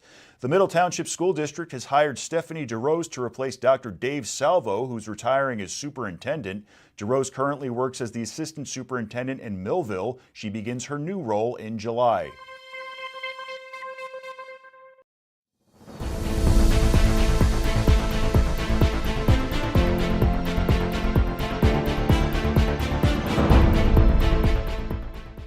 Welcome back to On New Jersey Mornings. I'm Ken Rosato, 36 degrees at 8:22. My gosh, I can't even see my numbers in front of me. The number is 888-658-0234. That number I can see. 888-658-0234. Clouds and sun this morning, then becoming cloudy and breezy, maybe a stray shower later in the day. Highs around 50. Straight to meteorologist Mike Favetta with the Garden State forecast. Mike, I need my 19th cup of coffee, I think. Ken, it's one of those mornings. I've got the Uncrustable warming on the computer, so it's defrosting at the moment. Some protein to get you going. It used to be on the cable box, but nobody has cable boxes anymore. That's how I kind of pre-warm my lunch, so it took less time in the microwave. But yeah, nowadays just use a computer, a nice warm laptop. Love it. You get it. People that have cats, because the cats tend to, from what I'm told, I don't have a cat, but they just kind of, sit on the warmest spot and start their day. You're looking for a warm spot this afternoon because it's going to be cold all across New Jersey. Temperatures chilly. We're running about 10 degrees below average this afternoon, even down at the coast, with Long Branch and Point Pleasant's temperature only reaching 47 as the high. We started this morning in the 30s, and we're taking our time to warm thanks to that easterly breeze pulling in some rather cool air today. Even back over toward New Brunswick, Clinton, and Flemington, anticipate these temperatures to stay cool throughout this afternoon. And again, there's that threat of rain that comes in later on this evening with that wet weather on tap for just during the late part of the evening rush. Pollen will be around today, especially after the dry, breezy day yesterday, so tree pollen noticeable, lower, but still counted on the weeds, grasses, and molds. And with our forecast looking breezy throughout this afternoon, wind gusts at 823 on the order of 9 to 16 miles per hour, but those winds later on today start to get gusty at the shoreline, up to about 20, maybe 30 miles per hour, blowing from the east by 7 o'clock this evening. Then tonight's the the wind switch direction to blow in from the south, gustier tomorrow, and you will notice that breeze, especially helping temperatures climb to near 80 inland with that warm weather, all cooling down with a front that moves through for Friday, and that allows for some more wet weather by the end of the week. So for today, UV index out of 5. I think it's our last day of a moderate UV. We'll be back to the low category for much of the weekend, specifically with the high clouds that are around each and every day when it's not raining with the low clouds. So plan on all this wet weather to move across New Jersey by later on tonight into tomorrow, and it kind of sticks around going into the upcoming weekend. So with the cooler breezes throughout this evening, some showers by 5, 6, 7 o'clock as they move across New Jersey, welcoming in another round of mild weather tonight, warmer tomorrow after a brief morning sprinkle, 80 with some partial clearing by tomorrow afternoon there in Trenton. And even over toward Mount Holly and Medford, the upper 70s for you. That may help promote the severity of the storms and help fuel some of that convection by the end of the day tomorrow. So you see a little dot of purple there, some of these storms which could potentially be severe by tomorrow evening as they push on through. Another round of wet weather comes in for Friday morning, giving us a wet start to Friday, and then we'll try to get some clearing as that front sags southward, clearing out the clouds, but it doesn't completely clear the entire state, and that leaves some clouds around for much of the day on Saturday. Another round of wet weather with that front kind of lingering nearby throughout Saturday morning into the afternoon, and then I think Sunday also keep some wet weather around. You see that hour by hour here going into Sunday afternoon, some of those dotted shades of green popping up on the map, and again through Monday, another day with some rain featuring some showers in the afternoon. I think Tuesday and Wednesday finally see some clearing, but we don't get the full clearing until the middle of next week. And even still, there's some showers dotting the map throughout the end of next weekend. So it's this unsettled pattern that sticks around throughout this evening with some rain, and then we get rain just about every day on the 7-day, including this weekend, where temperatures will be in the mid-50s, maybe getting to the 60s by Saturday, especially South Jersey, if that warmer air pushes in. We've got another check of the forecast coming up, detail the 7-day, and also the potential for the severe storms tomorrow evening as that line moves through. We've got those slides coming up for you with another check of your weather update, Ken. That's in just a few minutes.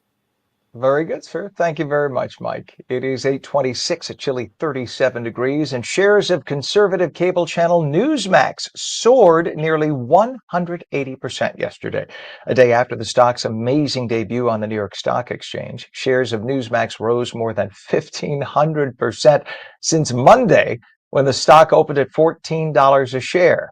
Well, yesterday, that $14 share closed at $233 a share. Oh, if you only put in $1,000. Well, that means Newsmax is valued at more than $30 billion. That means its valuation is higher than Fox News Channel, though Fox does continue to dominate significantly in viewership. And that means that Newsmax's founder, Christopher Ruddy, is now worth at least $9 billion based on his owned shares of the company. By the way, there's a question as to whether Newsmax is even profitable. But people just want to own a piece of something they like. That's it. It's like, doesn't matter if it's making money. I like it. I endorse it. I'll invest money in it. There you go. 8:27. Wisconsin voters have approved a constitutional amendment to enshrine the state's voter ID requirement. The amendment passed yesterday with 60% of the vote. The amendment elevates Wisconsin's photo ID requirement for voting from state law to constitutional status. The voter ID law, in place since 2011 and permanently implemented in 2016, is now going to be protected from potential court challenges. So it is absolutely enshrined in the Constitution in Wisconsin. You must have ID to vote. Maybe other states can learn that. 8:28, talk about gall. During a 60 Minutes interview with an Israeli Jew who had been kidnapped and held hostage by Hamas, 82-year-old ultra-liberal leftist correspondent Leslie Stahl looked the former hostage in the eye after he said he was often starved by Hamas for over a year. She asked the guy if he thought, do you think they were actually trying to starve you, or do you think they just didn't have any food to give you? The suggestion being that it was probably the mean old Israelis who were depriving the Palestinians of food, and that's why they couldn't feed their hostages. Like as if it was okay to have the hostages to begin with, and that would absolve them from kidnapping and holding humans captive. Okay, Leslie, maybe if they didn't have any food, they could have just released the hostages instead of letting them starve like having goldfish in a bowl and you run out of fish food. But as it turns out, the former hostage shut her up by saying, no, Leslie, the captors would often have their meals in front of him to rub in the fact that they did have food and they had the power to starve him to death. Such a question would result in the termination of any so-called impartial journalist, but don't hold your breath for the leftist CBS network with people like Leslie Stahl. Just shows you where they stand. 829, a new study shows Americans are some of the most overweight people in the whole world. Nearly 42% of all U.S. adults are obese, and doctors say all those extra pounds have inflated the cost of obesity-related medical treatment to about $190 billion a year. And annual productivity losses due to work absenteeism is up to about $4.3 billion a year. Why? Where are most people obese, by the way? 18 of the top 20 cities with the highest levels of obesity are based in the South. No New Jersey community made the top 100 most obese cities list. Thank goodness. It is 37 degrees at 8:30, and when we come back, we will have lots more of ONNJ Jersey Mornings. The phone lines are open. We'll take your calls at 888-658-0234. Meteorologist Mike Favetta saying clouds and sun this morning, becoming cloudy and breezy with a stray shower later in the day with highs around 50. Again, the full Garden State forecast in a moment. You're watching ONNJ Jersey Mornings, seen daily at ONNJ.com, Roku, Fire TV, News on Samsung TV Plus, Apple TV, YouTube, Facebook, and X, and now streamed on Rumble and Twitch at twitch.tv/ONNJ Jersey. We're coming right back.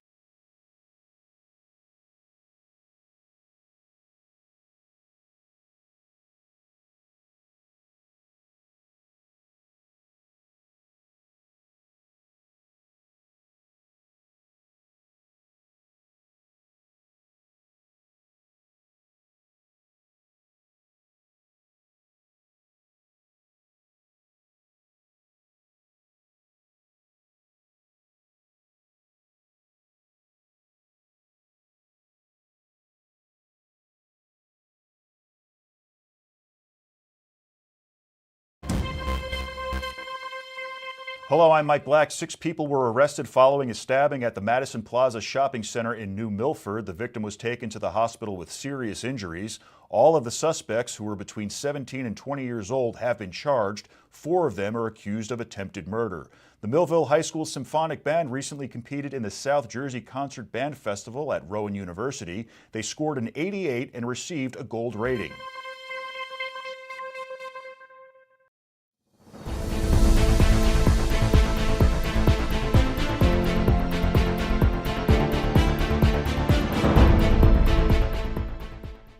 Today is Wednesday, April 2nd, 2025. A very good morning to you. 37 degrees at 8:32. Welcome back to ONNJ Jersey Mornings. I'm Ken Rosato. Clouds and sun this morning, then becoming cloudy and breezy later in the day. Could be a stray shower. Highs around 50. Meteorologist Mike Favetta with a detailed Garden State forecast on National PB&J Day.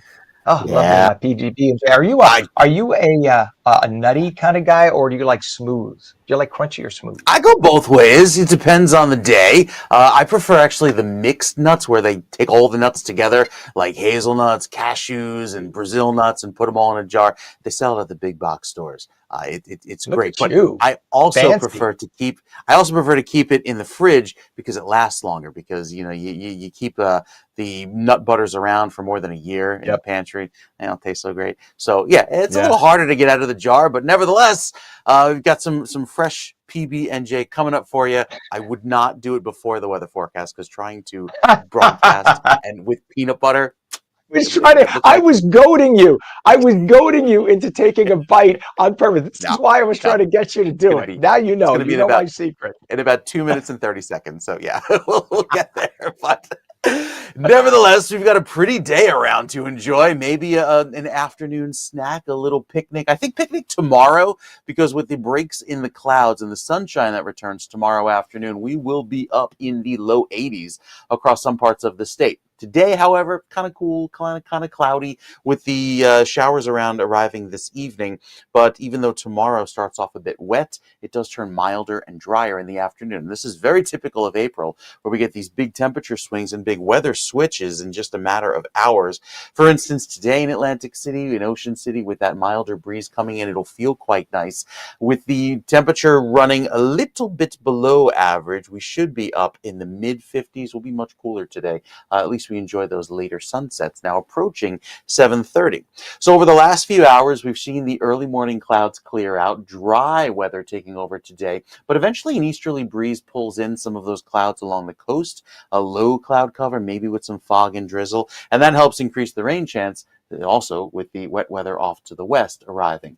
Get another round of wet weather tomorrow, not only in the morning with a sprinkle, but also with that line of storms tomorrow evening. Friday, best chance of seeing some dry weather, but Saturday has those showers that return and kind of gives the weekend a bit of a wet start.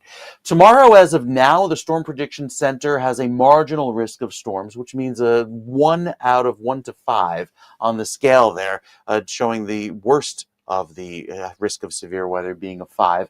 That yellow shade that we had across New Jersey 2 nights ago is back off to the west, but it may shift eastward with some new weather information that arrives by tomorrow morning.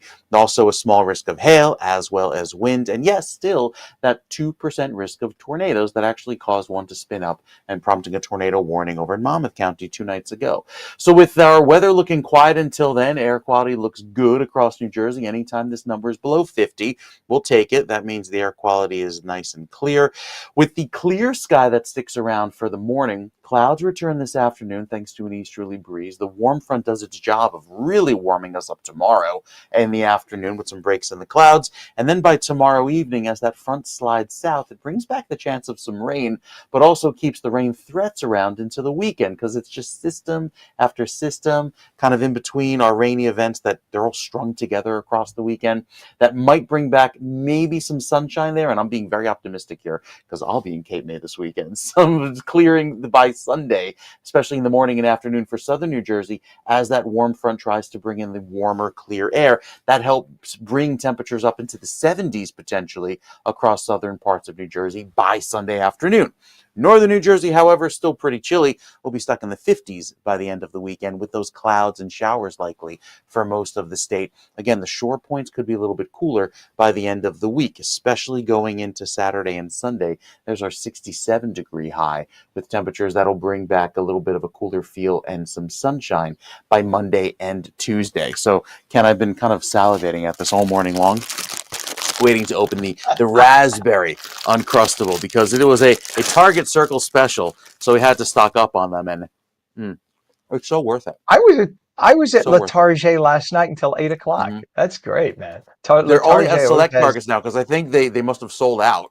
I just checked the app, and they're only in a few select locations. So, By the way, have you ever had, now that we're talking food, have you ever had, do you like dumplings, like Asian dumplings?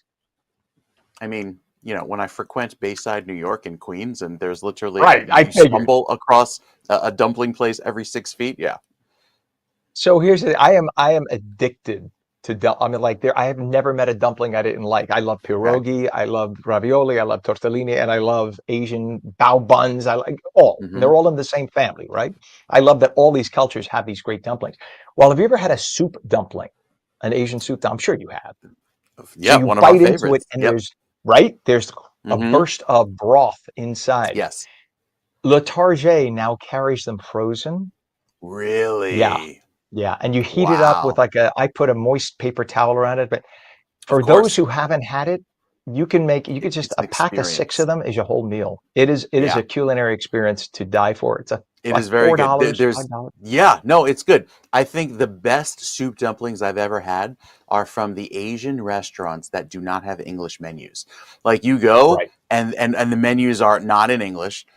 You're kind of figuring out what to get, and you just ask for a soup dumpling, and they know what you want. You're the Right. non-Asian walking in the store. They know what you're here for, and it's just an experience, and it's right here in New Jersey too. So many great places. Yeah, there are a bunch of them. By the way, you know the secret how they get the broth inside the dumpling? Isn't it cold and congealed when they make it? There he knows. There it is. So they I literally try. cut up a little piece of collagen, like it's like the soup Yeah. that's congealed. You know, when grandma had it in the fridge in a container, it was like Jello from the collagen. They take that little chunk and they put it in the dough, they wrap it up and they freeze it. And now when they go to heat it up, you have that explosion in your mouth. It's so good. Ken, don't let It is my so taste for good. PB&Js from the retail store fool you. we have I just we have an digressed us for elevated 3 minutes. I'm so bad. I'm so, so sorry. Mike, you are the best. Enjoy that PB&J. I'm sure that's Thank you. delicious. I love raspberry too. I think that's my favorite. We'll check back with you in a little bit, but it is now 37 degrees. From very nice, let's go to something very ugly. Let's take a look at this traffic cam. This is, again, the approach to the GWB, upper and lower level. Look at this ugliness. So on the left side, they have it zoomed in tight because you have people, that's the shoulder that Eagle truck is on right now. That's the shoulder. You're not supposed to be on that, but apparently there must be something to the left causing these people to all go on the shoulder. It's not just one or two trucks. I'm seeing truck after truck after truck. I think there's a broken down vehicle behind. You see that? Yeah, there is. That's why they're going there. So that's, you see the tanker truck there is broken down in that right lane. So everybody's going around them on the shoulder. Yeah, that's what you got right there. So as if we didn't have enough of a nightmare on the approach to the GWB right now, now you have the right lane closed due to a broken down vehicle. And that's the upper level approach. So not that the lower level on the left is any better, it's crawling too, but now you're talking probably a good hour delay getting into Manhattan via the GWB. It is what it is. And some other issues we have right now, and of course my screen just went blank. Let me bring it up again. Okay, there it is. We have a crash on 78 eastbound west of exit 44, which is Glenside Ave and Berkeley Heights Township. 2 left lanes closed. Crash with injuries. That's not good because now you're going to have emergency vehicles there. I-295 northbound exit 25, which is Delsey Drive in Westville. The left lane and shoulder are closed, and there are about 10 to 15-minute delays through there. We have a down pole on Route 322, both directions by Clem's Run. In Harrison Township, all lanes closed and detoured. So that's a nightmare there. And on the New Jersey Turnpike, we have an overturned tractor trailer, northbound entrance ramp by 1 and 9 to interchange 15E in Newark with the left shoulder blocked. Of course, I-80 east and westbound remaining closed at exit 34, Route 15 in Wharton due to sinkhole repair. Westbound lanes reopen in about 5 weeks, and some eastbound lanes don't reopen for at least 7 weeks. 8:41 right now. It's time for Politics from Trenton Explained like nobody else can do it. Here's New Jersey Globe editor David Wildstein with the Inside Edge. Good morning, everybody. Good morning, Garnett. Welcome to the Inside Edge. Today is Wednesday, April 2nd, and all the talk about changes at the U.S. Postal Service reminds me of the time that post offices were once a patronage pit for political parties in New Jersey. Until the early 1970s, local postmasters were picked by their member of Congress, and sometimes these jobs went to the politically connected. Sometimes they just went to politically adept postal workers who built relationships in their community. When the Ramsey postmaster job opened up in the late 1950s, the Republican congressman from Bergen County, Bill Widnall, simply picked somebody and sent the name to the Eisenhower White House. But when that same job opened up a decade later, Lyndon Johnson was in the White House, and he decided not to let a Republican congressman have it. He instead gave it to the state's Democratic U.S. senator.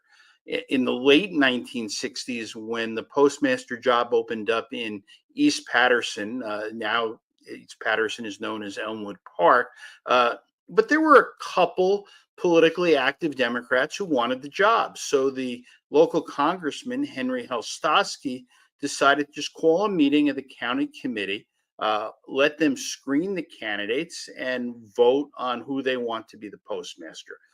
Then Helstosky took the name to the county chairman and got sign off, and then sent it to the White House.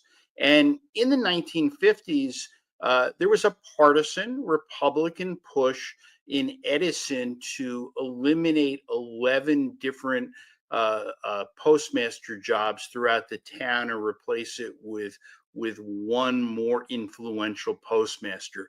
That allowed Edison's congressman, Peter Frelinghuysen, he was the father of the guy Siley Avalenda made cry decades later, but it allowed Frelinghuysen to pick this new, more influential postmaster.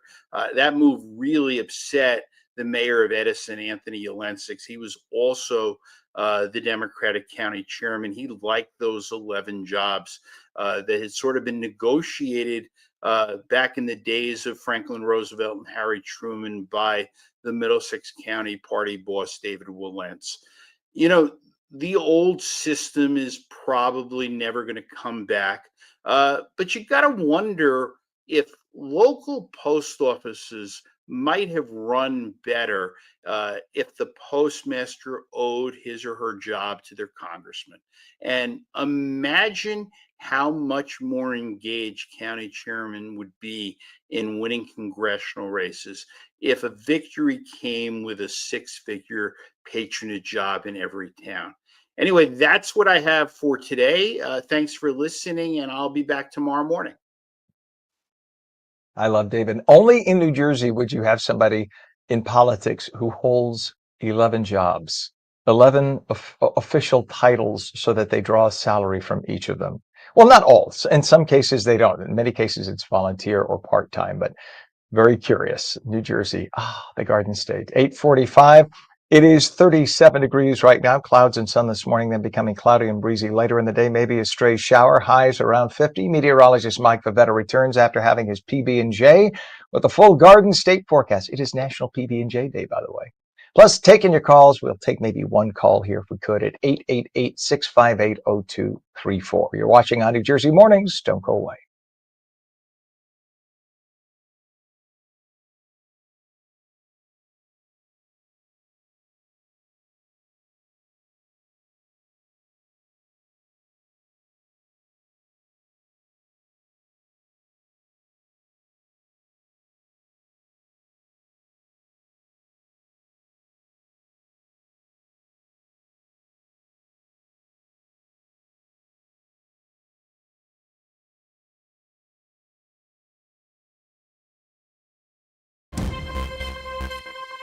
Hello, I'm Mike Black. State Senator John Bramnick, who's running for governor, is reintroducing legislation that would allow New Jersey residents to pump their own gas.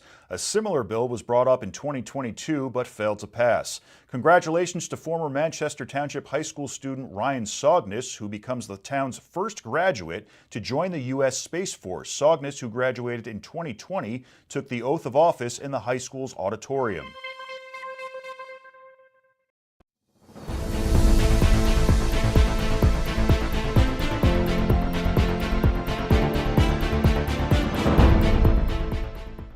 Welcome back to On New Jersey Mornings. I'm Ken Rosato at 8:46, taking your calls at 888-658-0234, 888-658-0234. Clouds and sun this morning, becoming cloudy and breezy later in the day, maybe a stray shower with highs around 50. Straight to meteorologist Mike Favetta. Final look at the Garden State forecast for the day. Good morning to you, Mike.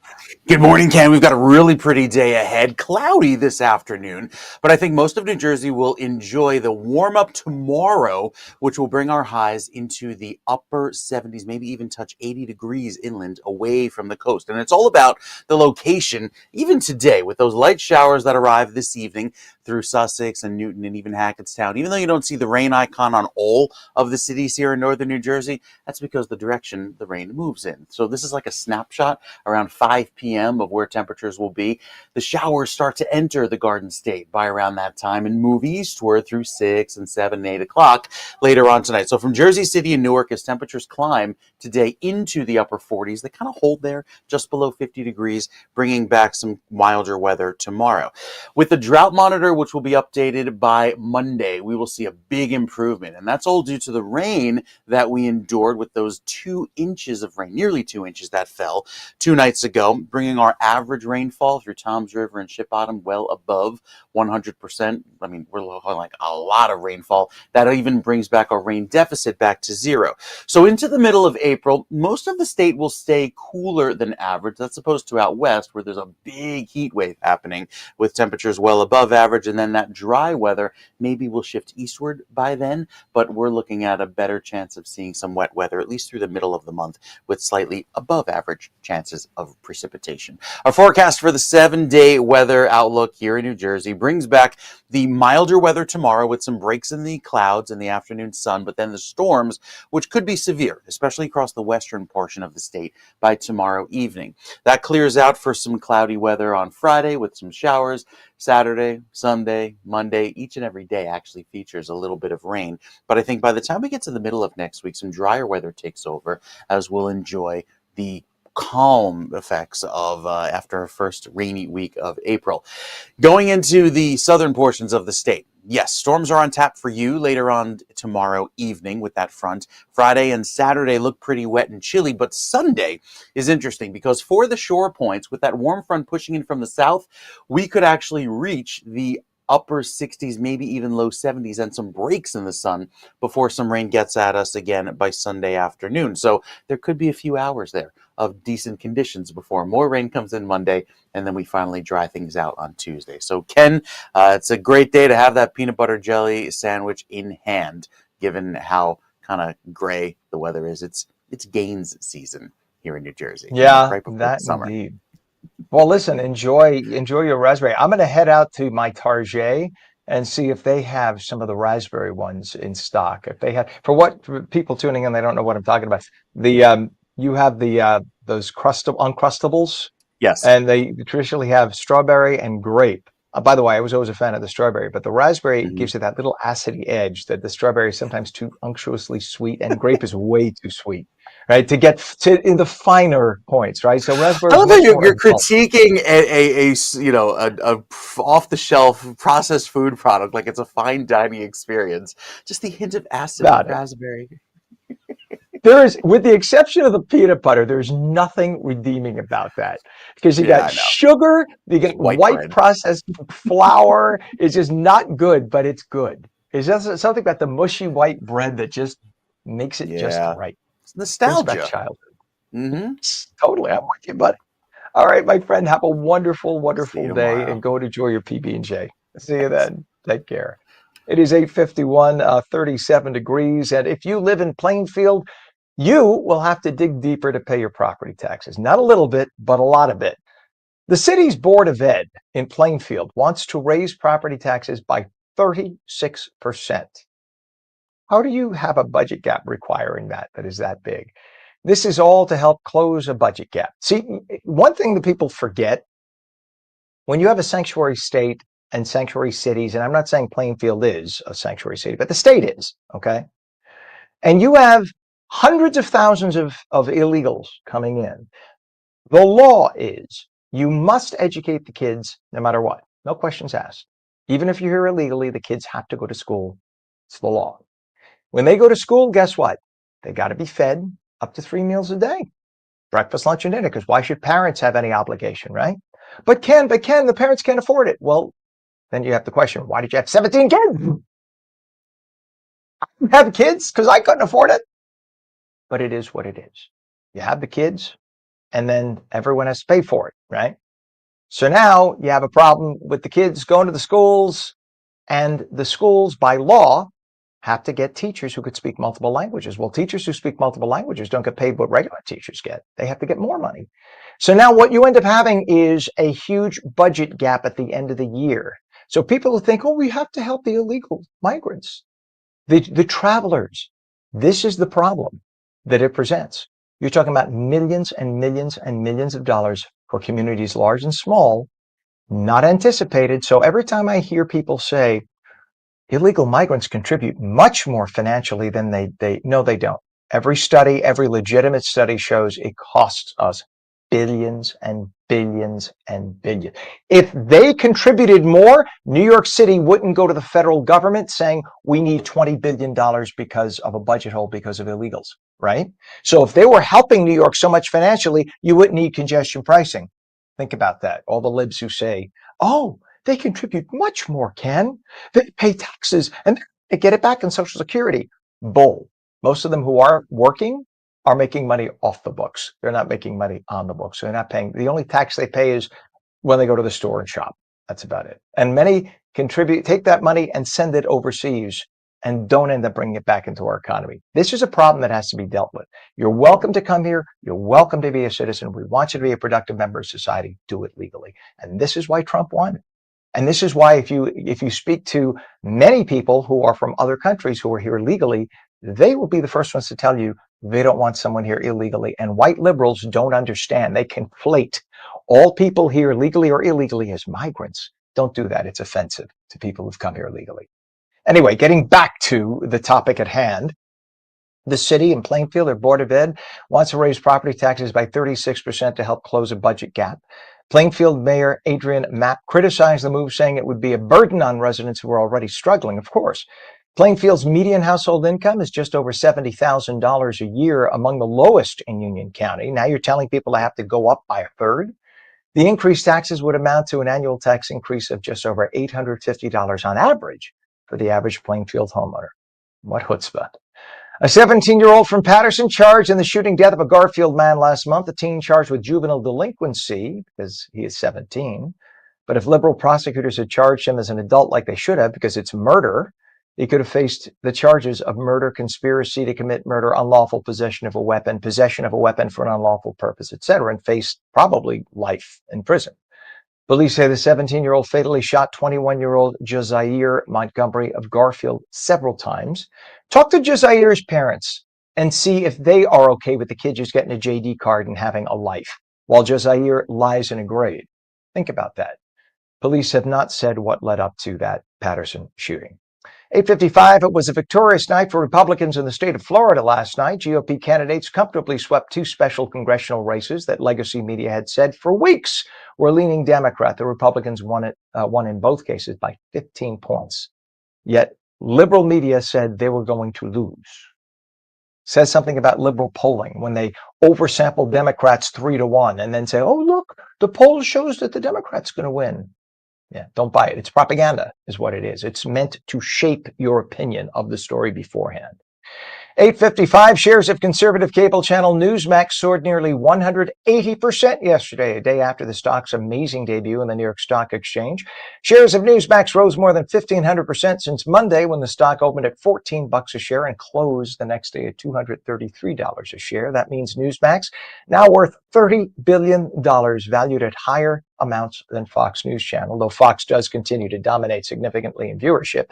That means that Newsmax's founder, a guy whom I've met, Christopher Ruddy, now worth at least $9 billion based on his own shares of the company. Wisconsin voters have approved a constitutional amendment that would enshrine the state's voter ID requirement. The amendment passed yesterday with 60% of the vote. The amendment elevates Wisconsin's photo ID requirement for voting from state law to constitutional status. The voter ID law passed in 2011 and permanently implemented in 2016 is now protected by the potential court challenges that the left always tries to impose. And talk about gall during a 60 Minutes interview with an Israeli Jew who was held captive by Hamas for over a year. 82-year-old liberal correspondent Leslie Stahl looked the former hostage in the eye after he said that he was often starved by Hamas. She asked, well, do you think that they were actually trying to starve you, or did they just not have food to give you? The suggestion being that it was probably the mean old Israelis who were depriving the Palestinians of food, and that's why they couldn't feed their poor hostages. Like that would absolve them for kidnapping and holding them hostage to begin with. Leslie, stop it. If they didn't have any food, maybe they could have just released the hostages instead of letting them starve. As it turns out, the former hostage shut her up, saying no, the captors would often eat big meals of food in front of him just to show that they had authority over him. Liberals are just hilarious. It is now 8:57. Meteorologist Mike Favetta says clouds and sun this morning, becoming cloudy and breezy later in the day, highs around 50. That's ONNJ Mornings for your Wednesday, April 2nd. I'm Ken Rosato. And remember, we will be back tomorrow morning starting bright and early at 7 a.m. Tell your friends all about us if you like us. If you don't like us and you're really ticked off at us, keep it our secret. Till then, or till 10, have a great day.